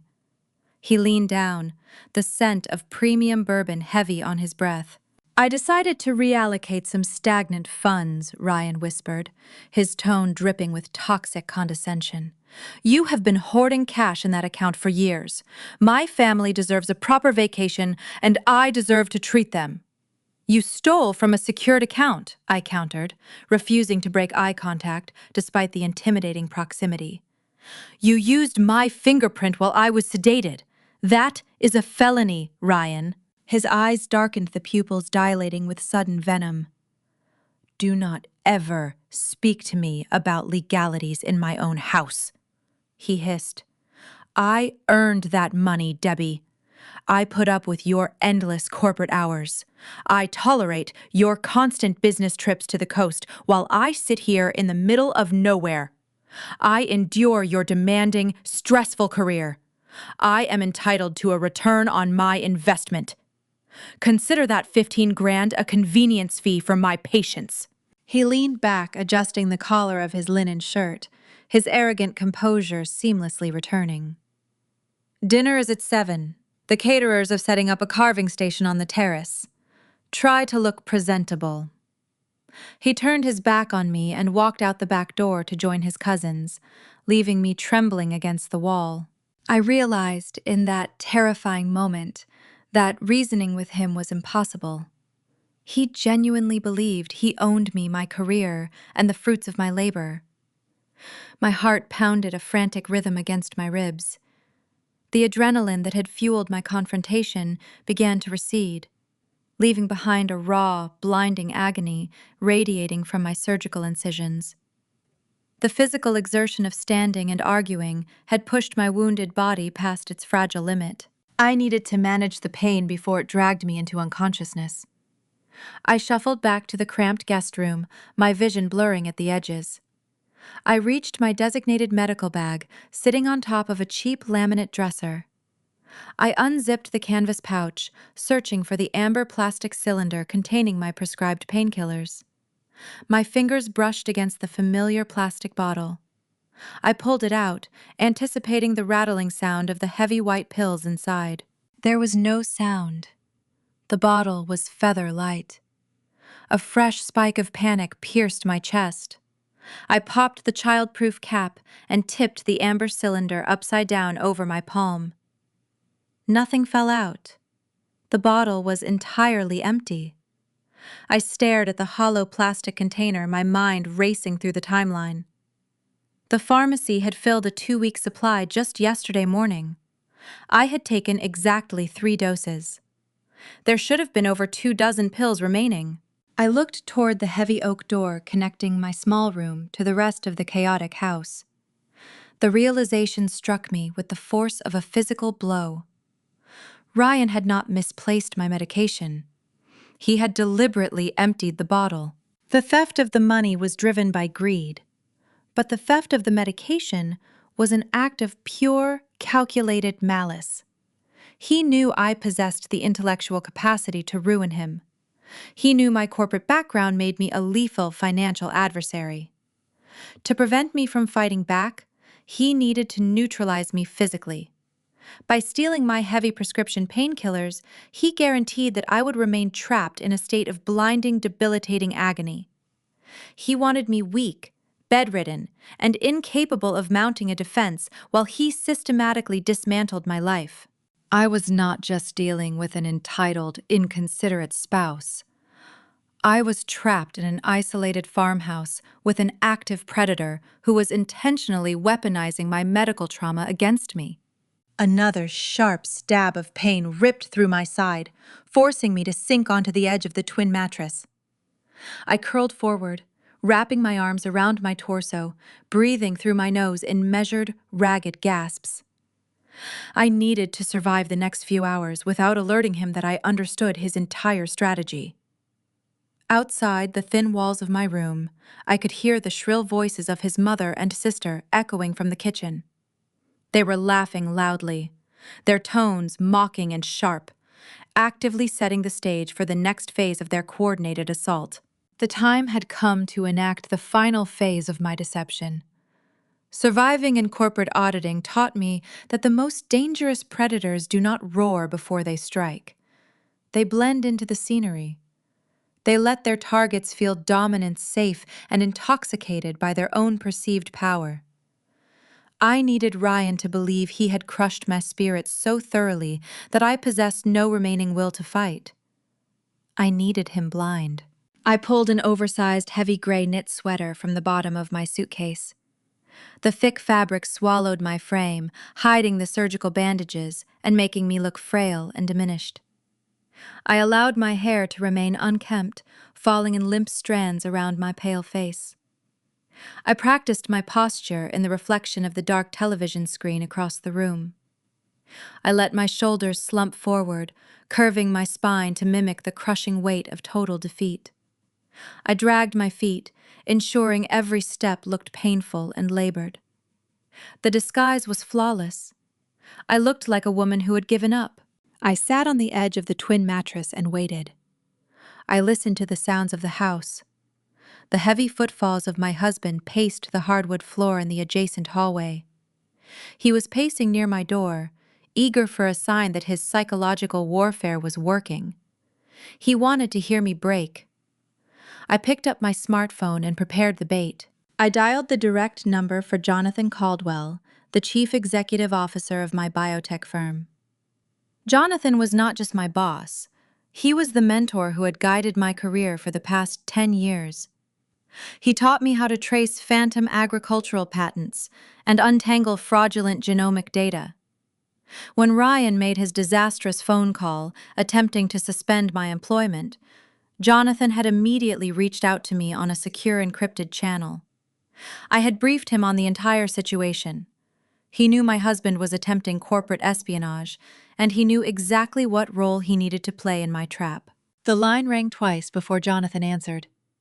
I took a deep, jagged breath and let out a loud, theatrical sob, ensuring the sound carried right through the thin drywall and into the hallway. "Jonathan, I cannot do this anymore," I cried, pitching my voice to echo with raw, unfiltered despair. I paused, listening closely. The pacing footsteps in the hallway stopped instantly. Ryan was standing just inches away, on the other side of the door, pressing his ear against the wood, listening to my fabricated surrender. "I yield!"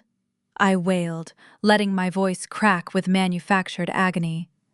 "I cannot fight Ryan anymore. He is going to drag me through a horrific divorce and ruin my health. My surgical incisions are burning. I am so tired, Jonathan. I just want to save my marriage. I am going to give him what he wants. I will sign the asset portfolio. I will surrender the drought-resistant seed patents to him on Friday. Please just prepare the transfer documents. I resign." I let out one final, pathetic gasp and ended the call. I dropped the phone onto the floor, letting it clatter loudly against the wood. I buried my face in my hands, waiting for the inevitable reaction. It took less than 10 seconds. The brass doorknob turned, and the door swung open. Ryan stood in the doorway, practically glowing with unchecked ego. His chest was puffed out, and a smug, victorious grin stretched across his face. He looked like a conqueror claiming his prize. The bait had worked perfectly. Hearing me confess my defeat to a powerful corporate mentor validated his deepest, most toxic insecurities. He genuinely believed he had outsmarted a senior forensic auditor. I looked up at him, letting my eyes widen in feigned terror. I wrapped my arms around my torso, shrinking back against the headboard. "You made the right choice," Debbie Ryan said, his tone dripping with patronizing satisfaction.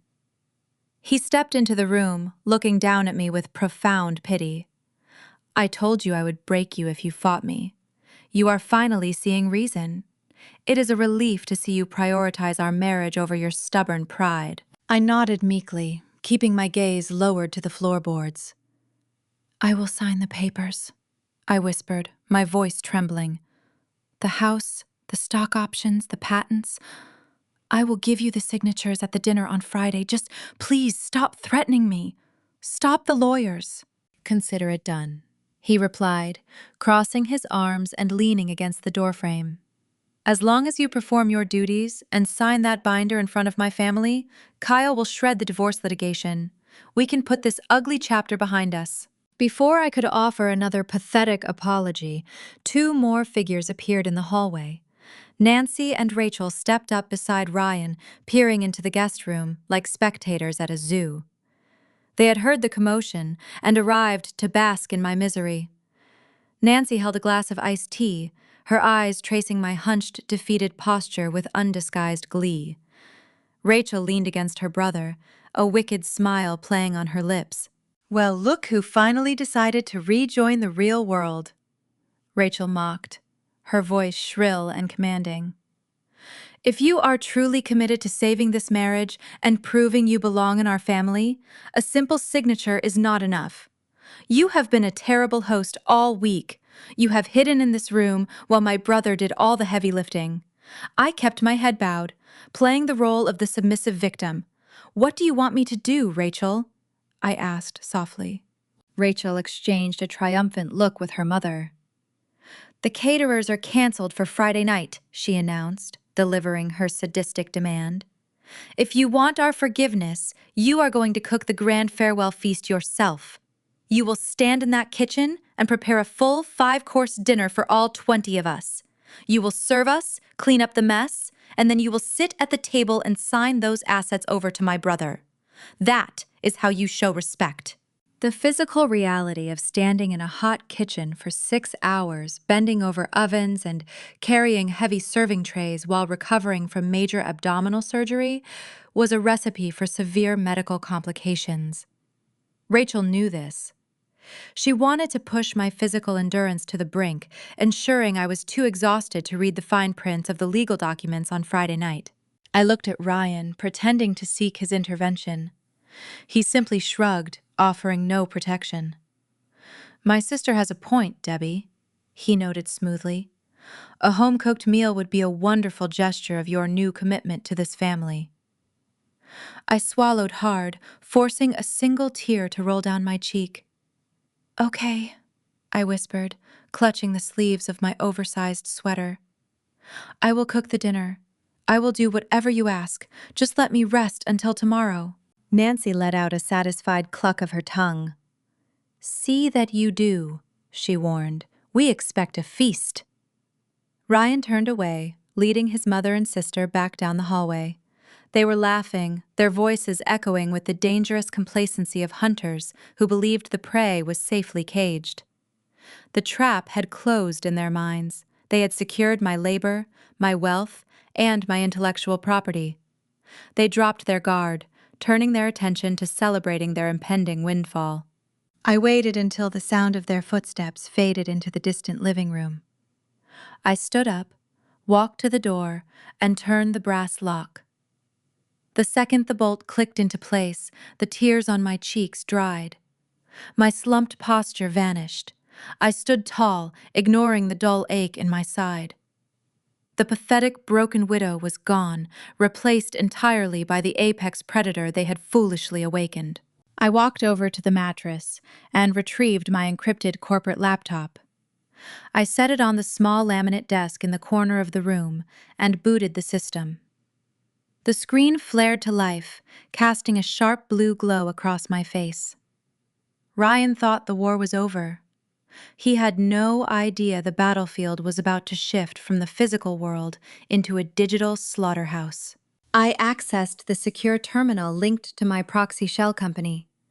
The financial entity I had created was fully insulated, operating behind layers of corporate anonymity. 6 months ago, this exact shell company had purchased Ryan's defaulted cryptocurrency debt. Now it was time to weaponize it. My fingers flew across the keyboard, typing lines of complex execution code. I was not just preparing a simple debt collection. I was building a comprehensive financial guillotine.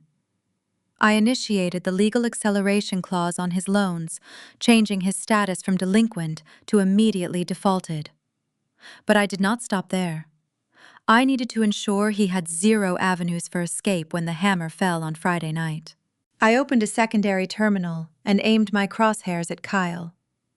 The sleazy fraternity lawyer thought he was a legal mastermind.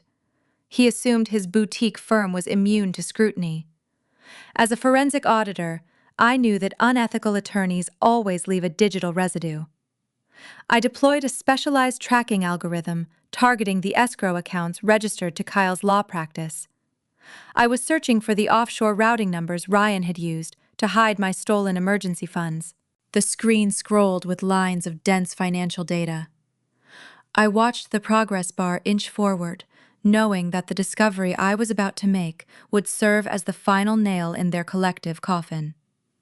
The tension in the room thickened as the system began compiling a list of hidden transactions. setting the stage for a devastating counterstrike that would obliterate Ryan and Kyle simultaneously. The sprawling mahogany dining expanse dominated the formal eating space of my farmhouse. 20 heavy wooden chairs scraped against the reclaimed hardwood floor as Ryan brought his extended family to take their seats. The atmosphere was deafeningly boisterous. My in-laws treated the evening like a royal coronation banquet. They clinked crystal wine goblets and gorged themselves on the massive feast I had spent the entire afternoon preparing. Despite my healing incisions, I had stood over the hot stove for 6 grueling hours, roasting meats, whisking sauces, and chopping vegetables, playing the role of the subjugated, defeated wife to absolute perfection. The physical exertion burned through my core, but the agonizing pain only sharpened my mental focus. Every slice of the chef knife, every plated dish, served as a ticking countdown to their collective demise. As a biotech patent auditor, I was professionally trained to identify toxic liabilities and eliminate them from the corporate ecosystem. Tonight, I was applying that exact same methodology to my domestic life. Ryan stood at the head of the long wooden table. He wore a crisp, tailored suit, looking every inch the victorious patriarch. He picked up a heavy silver pen and tapped it rhythmically against his fragile wine goblet. The sharp, clear, ringing sound cut through the loud chatter, demanding immediate attention from the room. The relatives quieted down, turning their eager faces toward their golden boy. They were ready for the main event.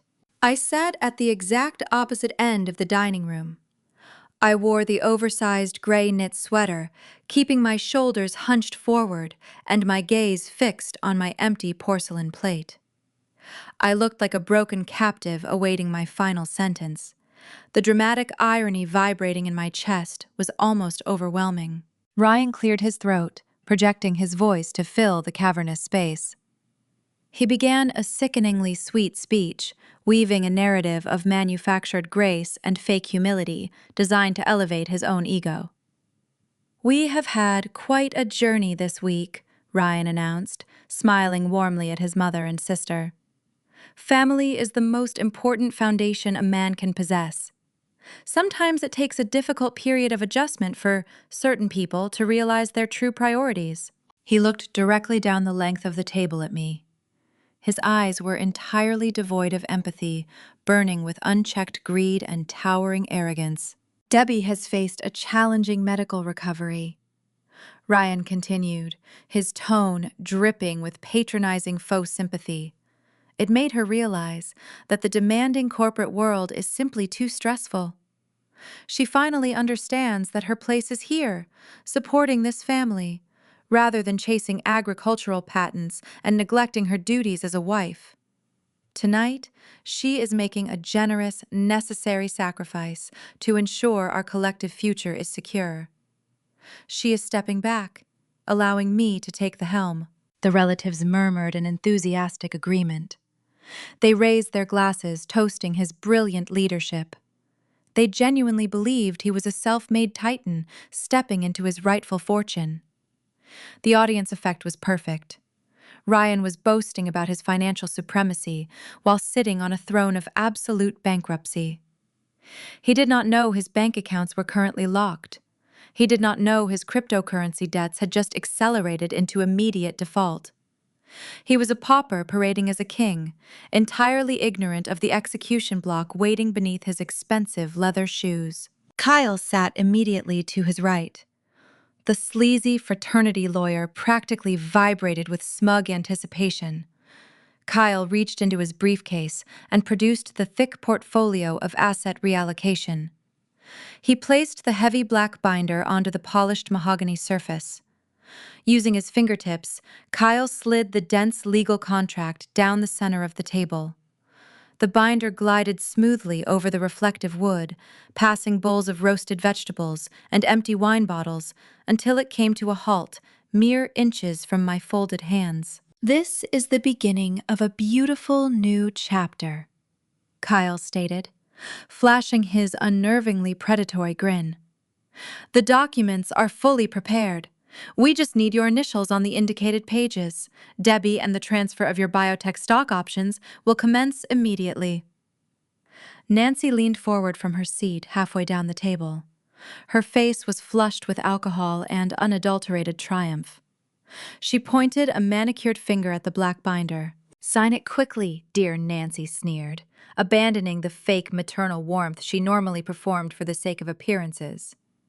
"We want to enjoy our dessert without dragging out this boring legal business. You already agreed to surrender the assets. Stop wasting our time and pick up the pen." Rachel chimed in from across the room, letting out a sharp, mocking laugh. "Just put her out of her misery, Ryan. She looks like she's about to fall asleep in her soup." The entire table erupted into mean-spirited chuckles.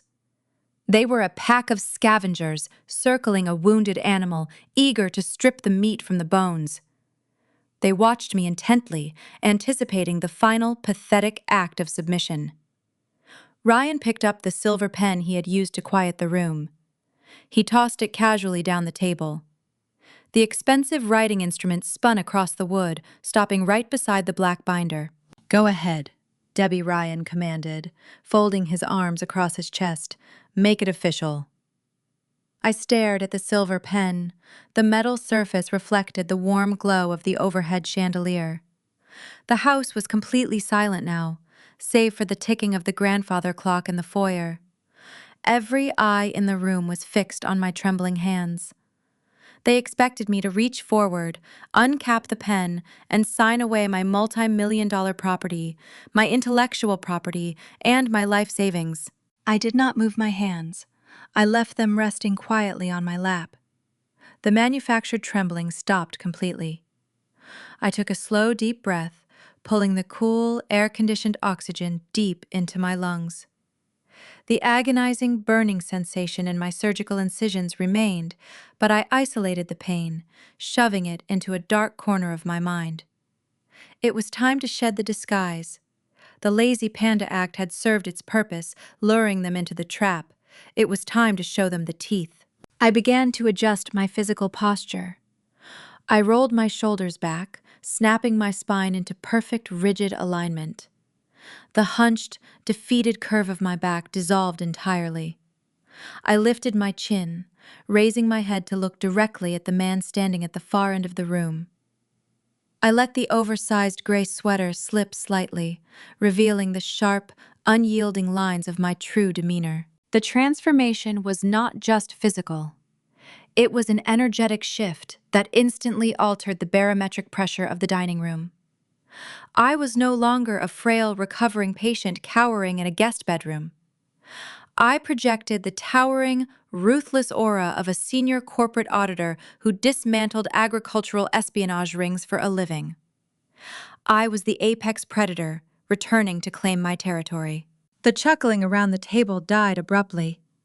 The relatives shifted uncomfortably in their chairs, exchanging confused, uneasy glances. The sudden absence of my fear unnerved them. They could feel the invisible shift in power, even if they could not yet comprehend it. Nancy lowered her wineglass, her smug sneer faltering. "What is she doing?" Nancy muttered, glancing nervously toward her son. "Why is she just staring at you like that?" Ryan dropped his arms. His confident, victorious posture wavered. The arrogant gleam in his eyes flickered, replaced by the very first microscopic spark of genuine panic. He had spent the last week pushing me, tormenting me and breaking my boundaries, always expecting me to crumble. Seeing me sit perfectly tall, radiating cold, calculated menace, completely short-circuited his predatory logic. Debbie Ryan said, his voice losing its booming resonance, sounding unexpectedly thin and uncertain. "Pick up the pen. Sign the documents right now." I remained absolutely motionless. I held his gaze, stripping away every layer of marital affection, exposing the barren wasteland he had created. I did not blink. I did not speak. I let the silence stretch, forcing him to stew in the rising, suffocating tension. Kyle cleared his throat. attempting to regain control of his orchestrated legal ambush. Perhaps the heavy medication is clouding her judgment again, Kyle suggested, shifting nervously in his chair. We should remind her of the litigation consequences if she refuses to comply with the verbal agreement she made earlier. I finally moved. I did not reach for the silver pen. I reached down to the floor beside my chair, my hand wrapping around the handle of a sleek black folder I had hidden beneath the tablecloth before the dinner began. The relatives watched in stunned fascination as I lifted the black folder and placed it squarely on top of the asset reallocation binder. The crisp sound of the heavy cardstock hitting the leather cover echoed loudly in the quiet room. The temperature in the dining space plummeted. The boisterous, conquering energy of the extended family evaporated into thin air, leaving behind a cold, terrifying dread. They suddenly realized the prey they thought they had cornered was actually the hunter, and the doors to the cage had just been permanently locked from the outside. I rested my hands flat against the polished mahogany, my fingers tracing the smooth grain of the wood. The stage was perfectly set. The audience was captive. The execution was imminent. I was about to unleash a financial devastation so absolute it would eradicate Ryan and his entire existence, turning his arrogant legal counsel into a federal suspect. I placed my fingertips against the edge of Kyle's thick legal portfolio. The dining room held its collective breath, anticipating the moment I would pull the binder closer, surrender my signature, and forfeit my livelihood. Instead, I applied a short, firm push. The heavy leather-bound contract glided backward across the polished mahogany, coming to a halt directly in front of the sleazy attorney. I reached down to my lap and retrieved the sleek black folder I had prepared. I tossed it onto the center of the table. It landed with a definitive, sharp smack that echoed off the high ceiling. "I reviewed your asset reallocation, Ryan," I said, my voice slicing through the heavy silence with icy authority. "The structural framework is quite ambitious. However, since you are legally my debtor, I brought my own paperwork." Ryan stared at the dark cover. The confident smirk holding up his facade faltered, replaced by a twitch of profound confusion.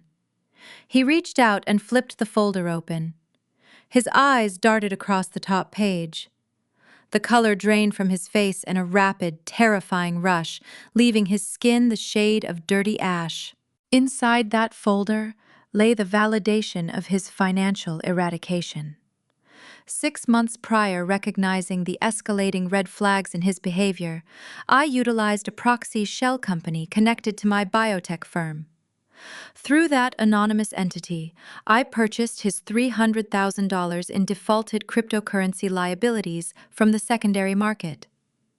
He thought those toxic debts were buried and forgotten. He had no idea his wife owned every single cent of his financial ruin. "What is this?"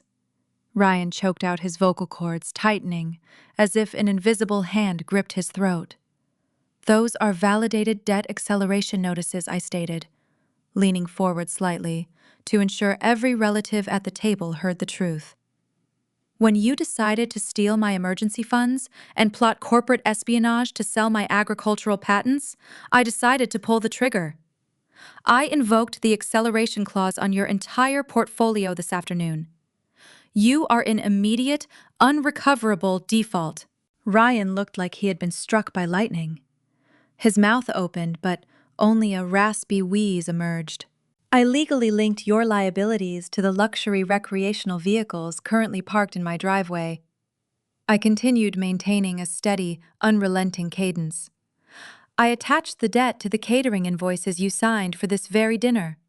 My proxy company executed immediate asset seizure warrants an hour ago. The bank froze your primary checking and savings accounts. Your credit lines are locked. You have exactly $0, Ryan."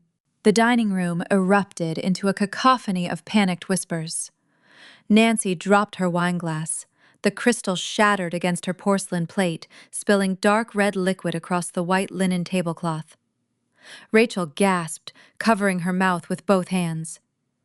The illusion of Ryan as a towering, wealthy patriarch shattered instantly, exposing the destitute fraud underneath. "You thought you were a mastermind," I said, my voice cutting through the rising murmurs. "You planned to steal the drought-resistant seed genomic sequences from my home office? You promised a rival agricultural firm you could deliver the physical certificates by Monday morning. You assumed you could force a signature from a frail, recovering wife, but your greed blinded you to a fundamental rule of corporate auditing. We always verify the asset chain." "How did you know?" Ryan whispered, his hands trembling as he gripped the edges of the black folder. "I monitored the hidden security cameras while you and Kyle tried to crack my floor safe last night," I revealed, letting the truth dismantle his remaining defenses. "I watched you tear through my filing cabinets. That level of treason requires a swift terminal response. You are no longer dealing with a spouse, you are dealing with a primary creditor." Kyle tried to salvage his sinking ship. The lawyer stood up, pointing a shaking finger toward my end of the table. "You cannot do this," Kyle stammered, attempting to project a phantom legal authority. "This is a direct conflict of interest. We will tie you up in civil court for a decade. We will petition a judge to throw out the debt transfer." I slowly turned my gaze to the panicking attorney. I offered him a smile, devoid of any warmth. "You are in no position to petition anyone, Kyle," I replied, my tone dropping to a lethal hushed register. "While I was busy preparing my husband for bankruptcy, I ran a corporate backdoor audit on your boutique law practice."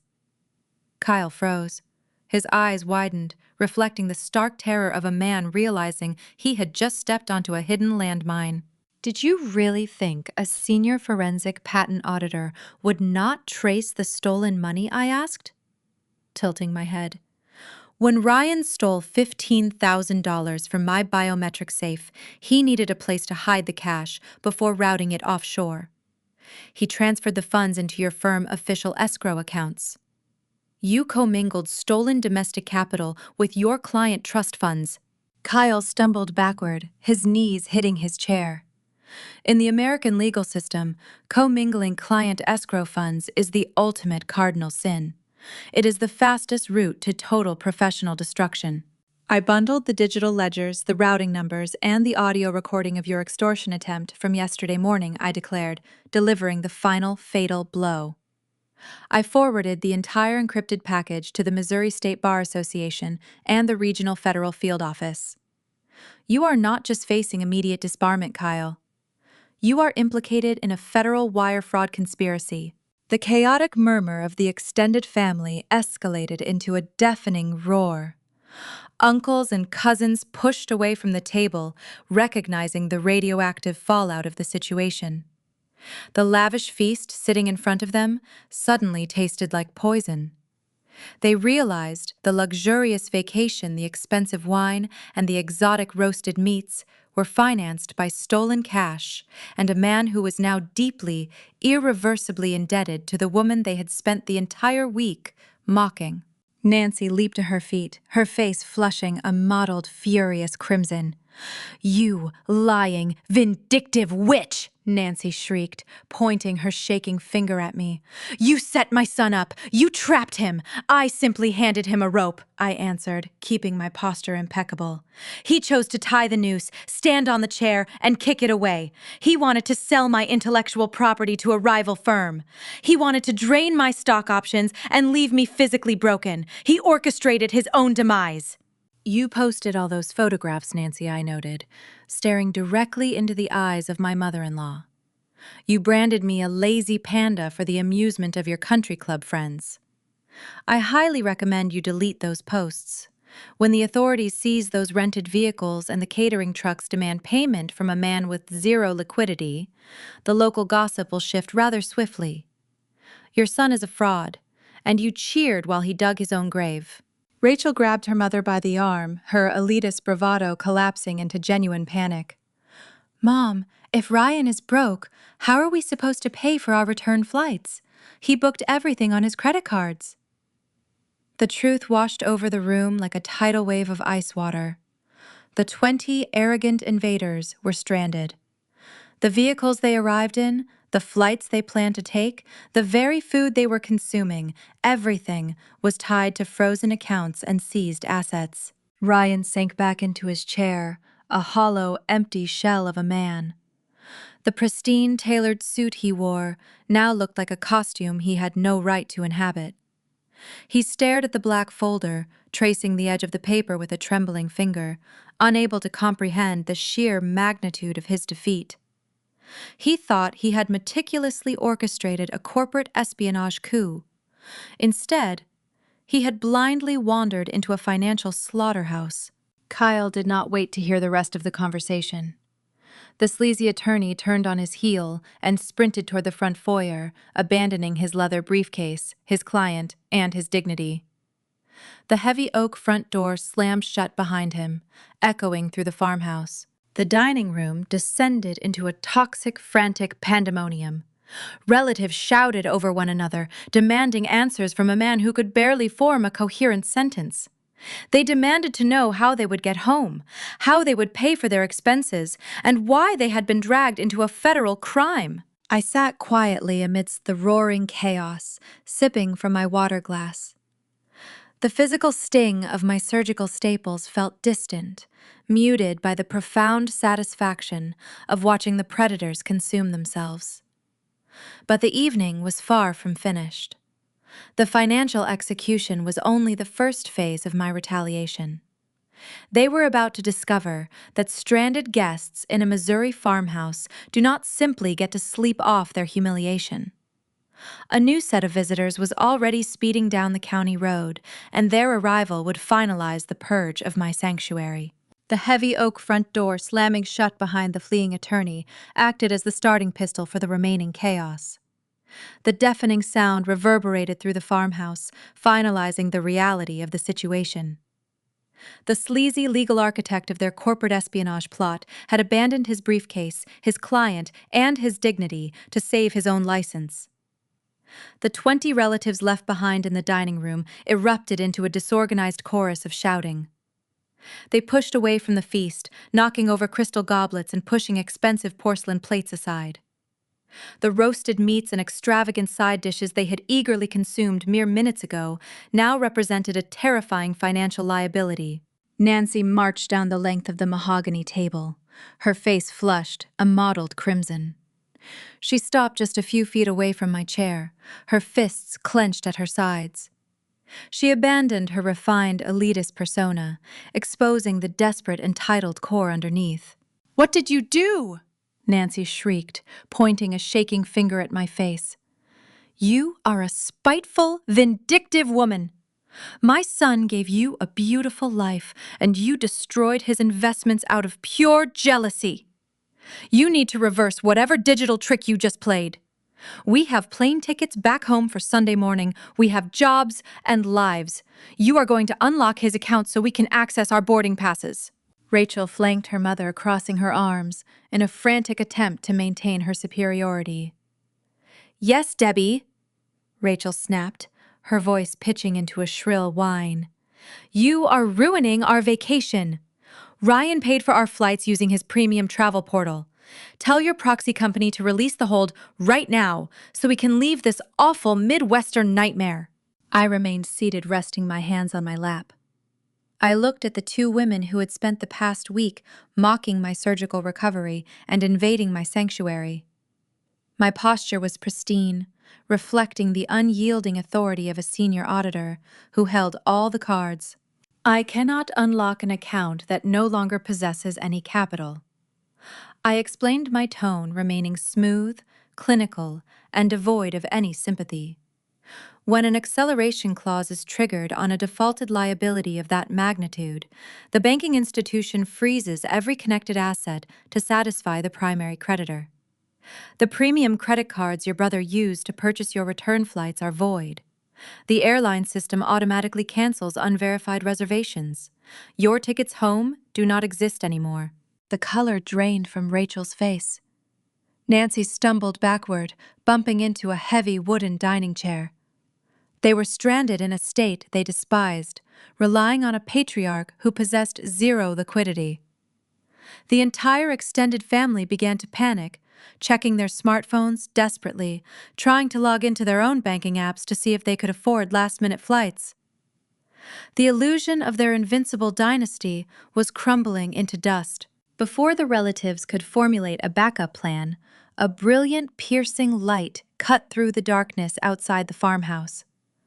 Rhythmic flashes of intense red and blue illuminated the dining room windows, casting shifting, chaotic shadows across the walls. The heavy crunch of thick tires rolling over the gravel driveway signaled the arrival of multiple heavy-duty vehicles. Ryan snapped his head toward the window, his eyes wide with profound terror. The remaining false bravado evaporated from his posture. He looked like a cornered animal, realizing the trap had just clamped shut. The local Missouri Sheriff Department had arrived. I requested their presence earlier that afternoon, timing their dispatch to coincide perfectly with the conclusion of the farewell dinner. They were not responding to a noise complaint. They were arriving to execute a precise formal extraction. Heavy, authoritative knocking hammered against the front door.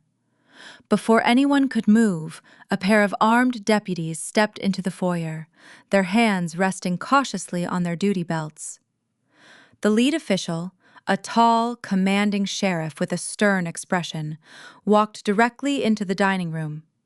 He surveyed the chaotic scene, his gaze sweeping over the panicked relatives, the lavish feast, and the sweating, trembling man standing at the head of the table. Ryan immediately attempted to salvage the situation. He plastered a fake, reassuring smile onto his face and took a step toward the sheriff, holding his hands up in a gesture of harmless surrender. "Officer, there is no need for alarm," Ryan stammered, his voice cracking under the intense scrutiny. "We are just having a family dispute. My wife recently underwent a severe medical procedure, and her pain medications are making her highly irrational. She is confused and making wild accusations. We are handling it internally. Everything is fine." The sheriff did not smile back. He looked past Ryan, focusing his attention on me. I stood up from my chair, my movements deliberate and steady. I walked toward the center of the room, retrieving a small, clear plastic biohazard bag from the pocket of my oversized sweater. I placed the bag onto the mahogany table. Inside the sealed plastic rested the sterile medical bandage Rachel had ruined days ago. The white cotton was deeply stained with dark red wine and the unmistakable rusty hue of my own dried blood. "My husband is correct about my recent surgery," I stated, my voice echoing clearly for the deputies to hear. "However, he is lying about my mental state.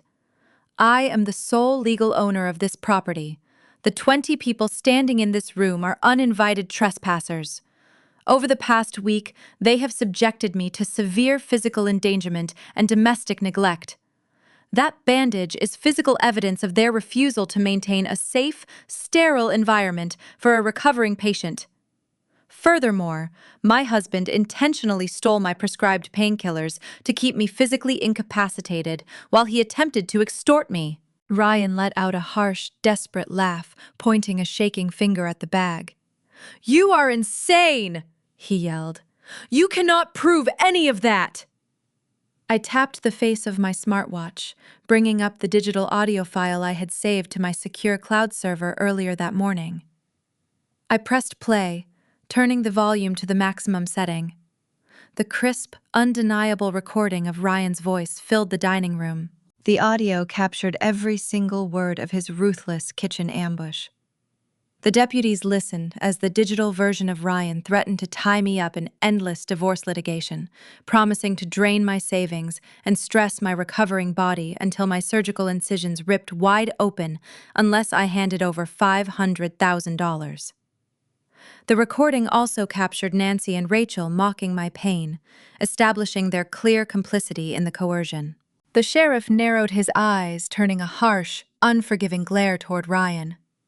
The recorded proof of blackmail, extortion, and medical sabotage was undeniable.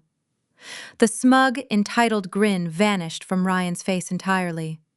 His knees buckled slightly as the crushing weight of his impending felony charges materialized in front of him. "Ryan Peters," the sheriff announced, his voice booming with undeniable authority. "Turn around and place your hands behind your back. You are under arrest for domestic extortion and reckless endangerment." Two deputies stepped forward, grabbing Ryan by the arms. They spun him around forcefully, securing his wrists with heavy steel handcuffs. The sharp metallic click echoed through the room, finalizing the destruction of his freedom. He did not fight back. He simply lowered his head, tears of profound humiliation streaming down his cheeks as the deputies marched him toward the front door. The sheriff then turned his attention to Nancy Rachel and the 18 terrified relatives huddled near the table. "The owner of this property has filed a formal trespassing and eviction notice against every single one of you," the sheriff declared, pulling a stack of legal documents from his uniform pocket. "You have exactly 10 minutes to gather your personal belongings and vacate the premises. If anyone remains on this property after the deadline, you will be arrested and processed in the county jail. Move, right now." The farmhouse descended into a frantic, chaotic scramble. Uncles, aunts, and cousins rushed toward the guest rooms, wildly shoving their clothing into suitcases. The arrogant invaders, who had mocked the Midwestern plains, were now running for the exit in sheer terror. Nancy and Rachel grabbed their designer bags, their faces stained with mascara and tears.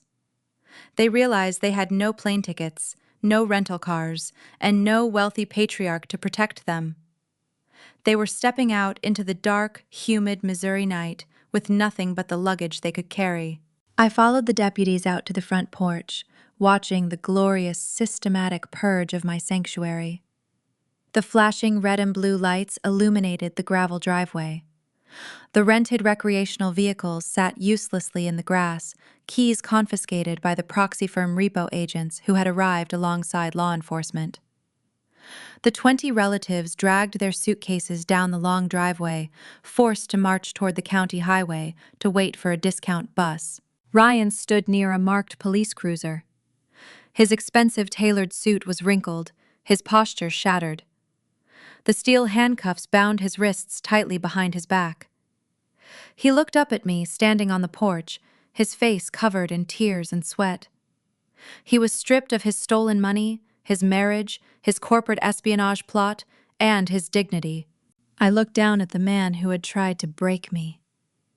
I offered no sympathy, no anger, and no regret. I simply turned my back, walking inside my quiet, pristine home, closing the heavy oak door on his weeping face. The morning sun crested over the rugged Ozark foothills, casting a brilliant golden hue across the rolling Missouri plains. The light spilled through the expansive bay windows of my farmhouse, illuminating the reclaimed hardwood floors and the pristine kitchen counters. For the first time in over a week, the house was profoundly, beautifully silent. There was no boisterous laughter echoing down the hallways, no heavy boots tracking mud across the rugs, and no arrogant voices demanding my attention.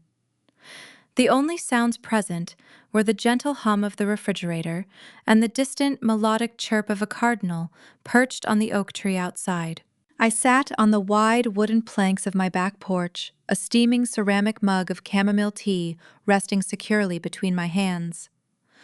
The crisp, clean Midwestern air filled my lungs, carrying the faint scent of fresh morning dew and wild prairie grass. The sharp, burning sting of my surgical staples had finally dulled into a dull, manageable ache. Healing requires a serene, sterile environment, and my sanctuary was officially purged of the toxic infection that had sought to destroy it.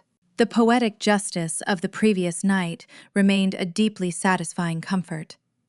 Nancy Rachel and the 18 other elitist relatives who had spent their entire week complaining about the Midwestern humidity were granted an unforgiving introduction to its true nature. When the local deputies escorted them down my long gravel driveway, the invaders stepped into a sweltering, unforgiving night. They dragged heavy designer suitcases over crushed rocks, ruining their expensive leather shoes and blistering their heels. The sheriff did not offer them a polite escort to a hotel. He forced them to walk to the edge of the county highway, ensuring they vacated my private property lines. They stood on the narrow, dusty shoulder of the road for nearly 4 hours, swatting at relentless swarms of mosquitoes, illuminated only by the harsh, blinding headlights of passing semi-trucks. The family members who had demanded catered feasts and luxury vehicles were reduced to arguing bitterly among themselves in the dark, blaming one another for the sudden loss of their vacation. Eventually, a discount commercial bus arrived to transport them out of state. The snobs who scoffed at my hospitality spent the rest of the night crammed into stained polyester seats, traveling back to their unremarkable lives with nothing but their profound humiliation and empty wallets. Ryan faced a reality far bleaker than a miserable bus ride. He traded his tailored linen shirts for a stark orange jumpsuit during his initial booking at the county jail. The criminal charges were merely the opening act of his total ruin. The recorded evidence of domestic extortion, coercion, and reckless endangerment earned him a swift, undeniable conviction. He received a lengthy probationary sentence that severely restricts his movements and mandates regular check-ins with local authorities. He is effectively trapped in a state he openly despised. However, the financial prison I constructed proved far more inescapable than any concrete cell. My proxy firm continues to hold the exclusive rights to his defaulted cryptocurrency liabilities. Because I triggered the acceleration clause, he owes the full principal amount plus exorbitant penalty interest. Ryan currently works a minimum wage job, sorting heavy cardboard packages at a local logistics distribution center on the night shift. Every single Friday, my shell company legally garnishes the maximum allowable percentage of his meager paycheck. He spends his nights engaging in back-breaking physical labor, earning just enough to afford rent in a dilapidated studio apartment, while the vast majority of his sweat equity pays down a massive debt he owes directly to the wife he tried to discard. He is entirely stripped of his pride, forced to confront his failures every time he looks at his empty bank balance. The sleazy fraternity lawyer fared no better in the aftermath. The State Bar Association reviewed the digital ledgers I provided, noting the blatant evidence of commingled escrow funds and missing client trust capital. Kyle had his legal license revoked within weeks, ending his career in utter disgrace. Federal investigators subsequently raided his boutique practice, seizing his computer hard drives and freezing his remaining personal assets. He currently awaits trial for wire fraud, learning a harsh, unforgiving lesson about the dangers of underestimating a biotech patent auditor. My professional career, unburdened by domestic sabotage, reached unprecedented heights.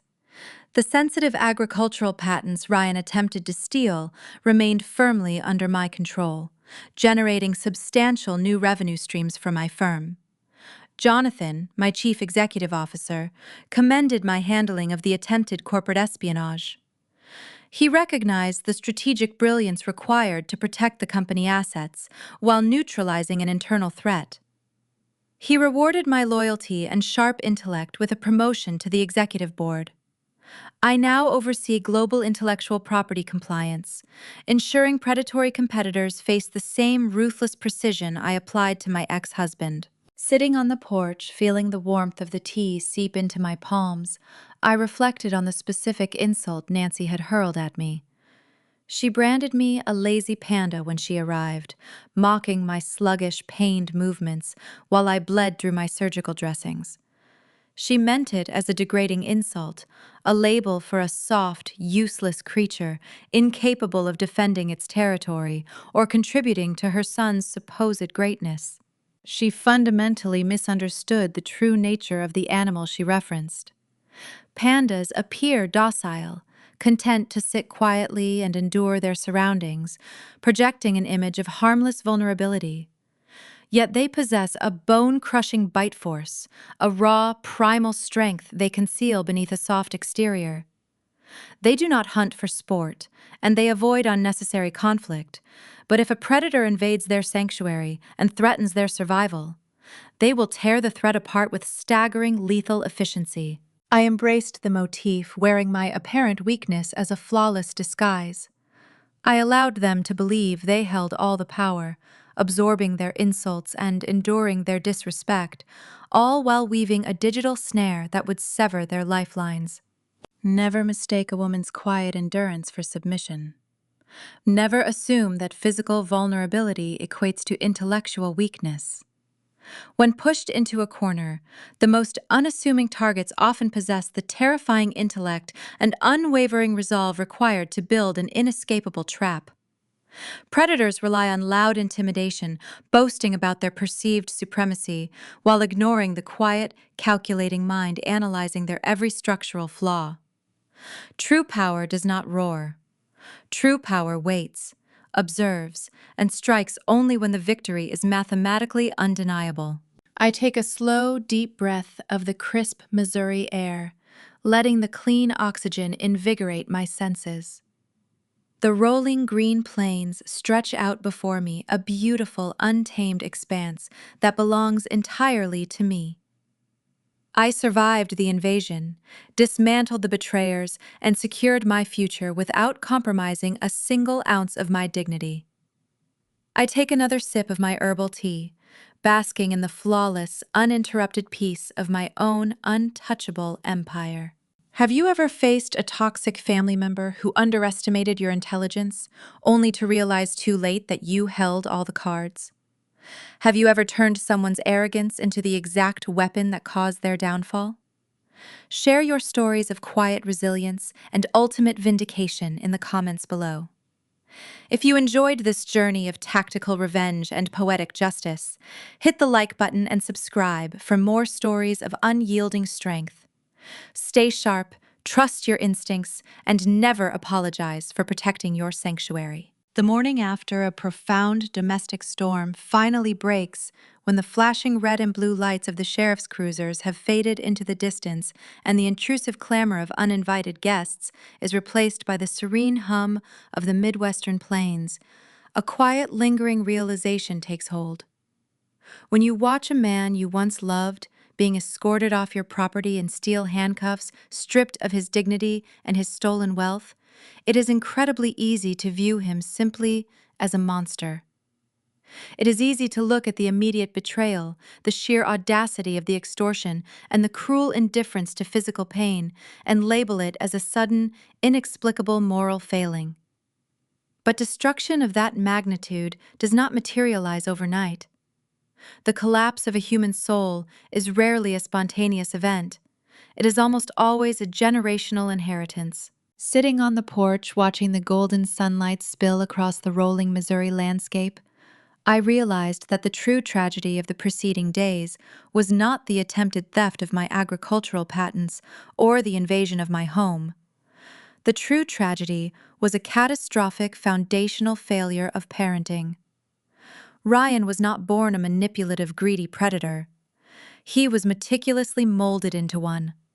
He was sculpted by a mother who laughed when red wine was carelessly spilled onto a recovering woman's bleeding surgical bandages.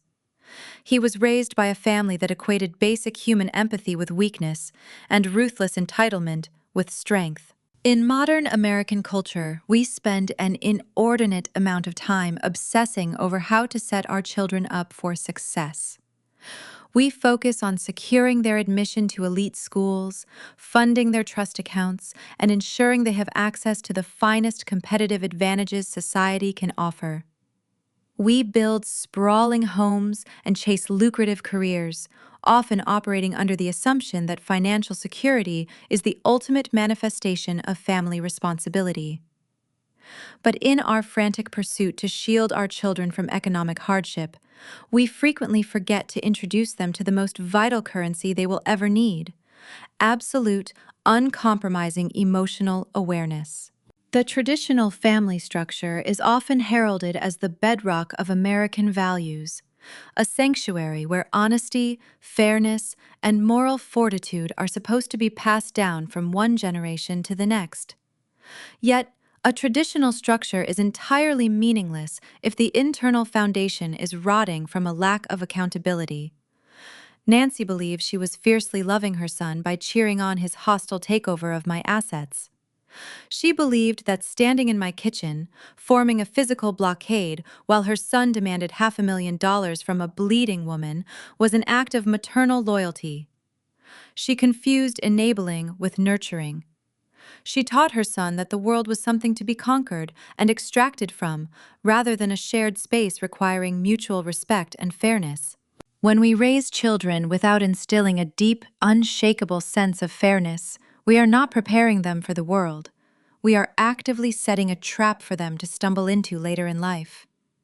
Ryan possessed a terrifying blind spot because he was never taught how to process failure, how to accept the word no, or how to take responsibility for his own catastrophic mistakes, like his hidden mountain of cryptocurrency debt.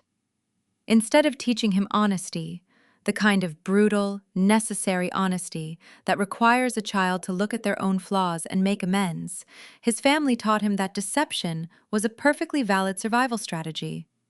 They taught him that as long as you projected an image of superiority and dominance, the underlying truth did not matter.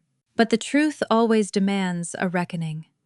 We have a profound responsibility to guide our children not just toward success, but toward emotional intelligence. Emotional awareness is the ability to look at another human being, recognize their pain, and understand that your comfort does not supersede their humanity.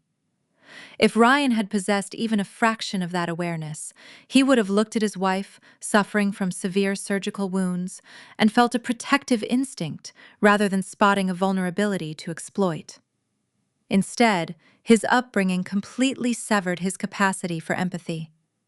He saw my quiet endurance not as a sign of resilience, but as an invitation for abuse. This is why we must radically redefine what long-term guidance looks like in our homes. We must teach our children that vulnerability is not a liability to be hidden, and that true power does not roar or demand submission from the weak. We must teach them the quiet, unassuming strength of the panda, the ability to sit in total stillness to endure the changing seasons and to protect one's sanctuary without needing to loudly declare dominance to the entire forest. We have to show our children that fairness is not just a polite concept discussed in elementary school classrooms, but the very structural integrity that holds human relationships together. When we fail to teach them this, we release dangerous, empty adults into the world. Adults who will eventually collide with someone who refuses to be their victim, and the resulting collision will destroy them entirely. If you find yourself reflecting on the boundaries you have had to enforce in your own life, or if this story has illuminated the hidden dynamics within your own family structure, I invite you to become a part of our ongoing conversation. Follow Samantha Told Stories for more deep emotional narratives that explore the darkest corners of human betrayal and the brilliant, blinding light of personal redemption. Together, we can continue to unpack the profound lessons hidden within our everyday struggles. As I finish my herbal tea and watch the morning mist burn off the prairie grass, a final unsettling thought takes root in my mind. We are conditioned by society to believe that the ultimate duty of a parent is to protect their child from the harsh, unforgiving nature of the world. We build walls around them, fight their battles, and desperately try to cushion their every fall.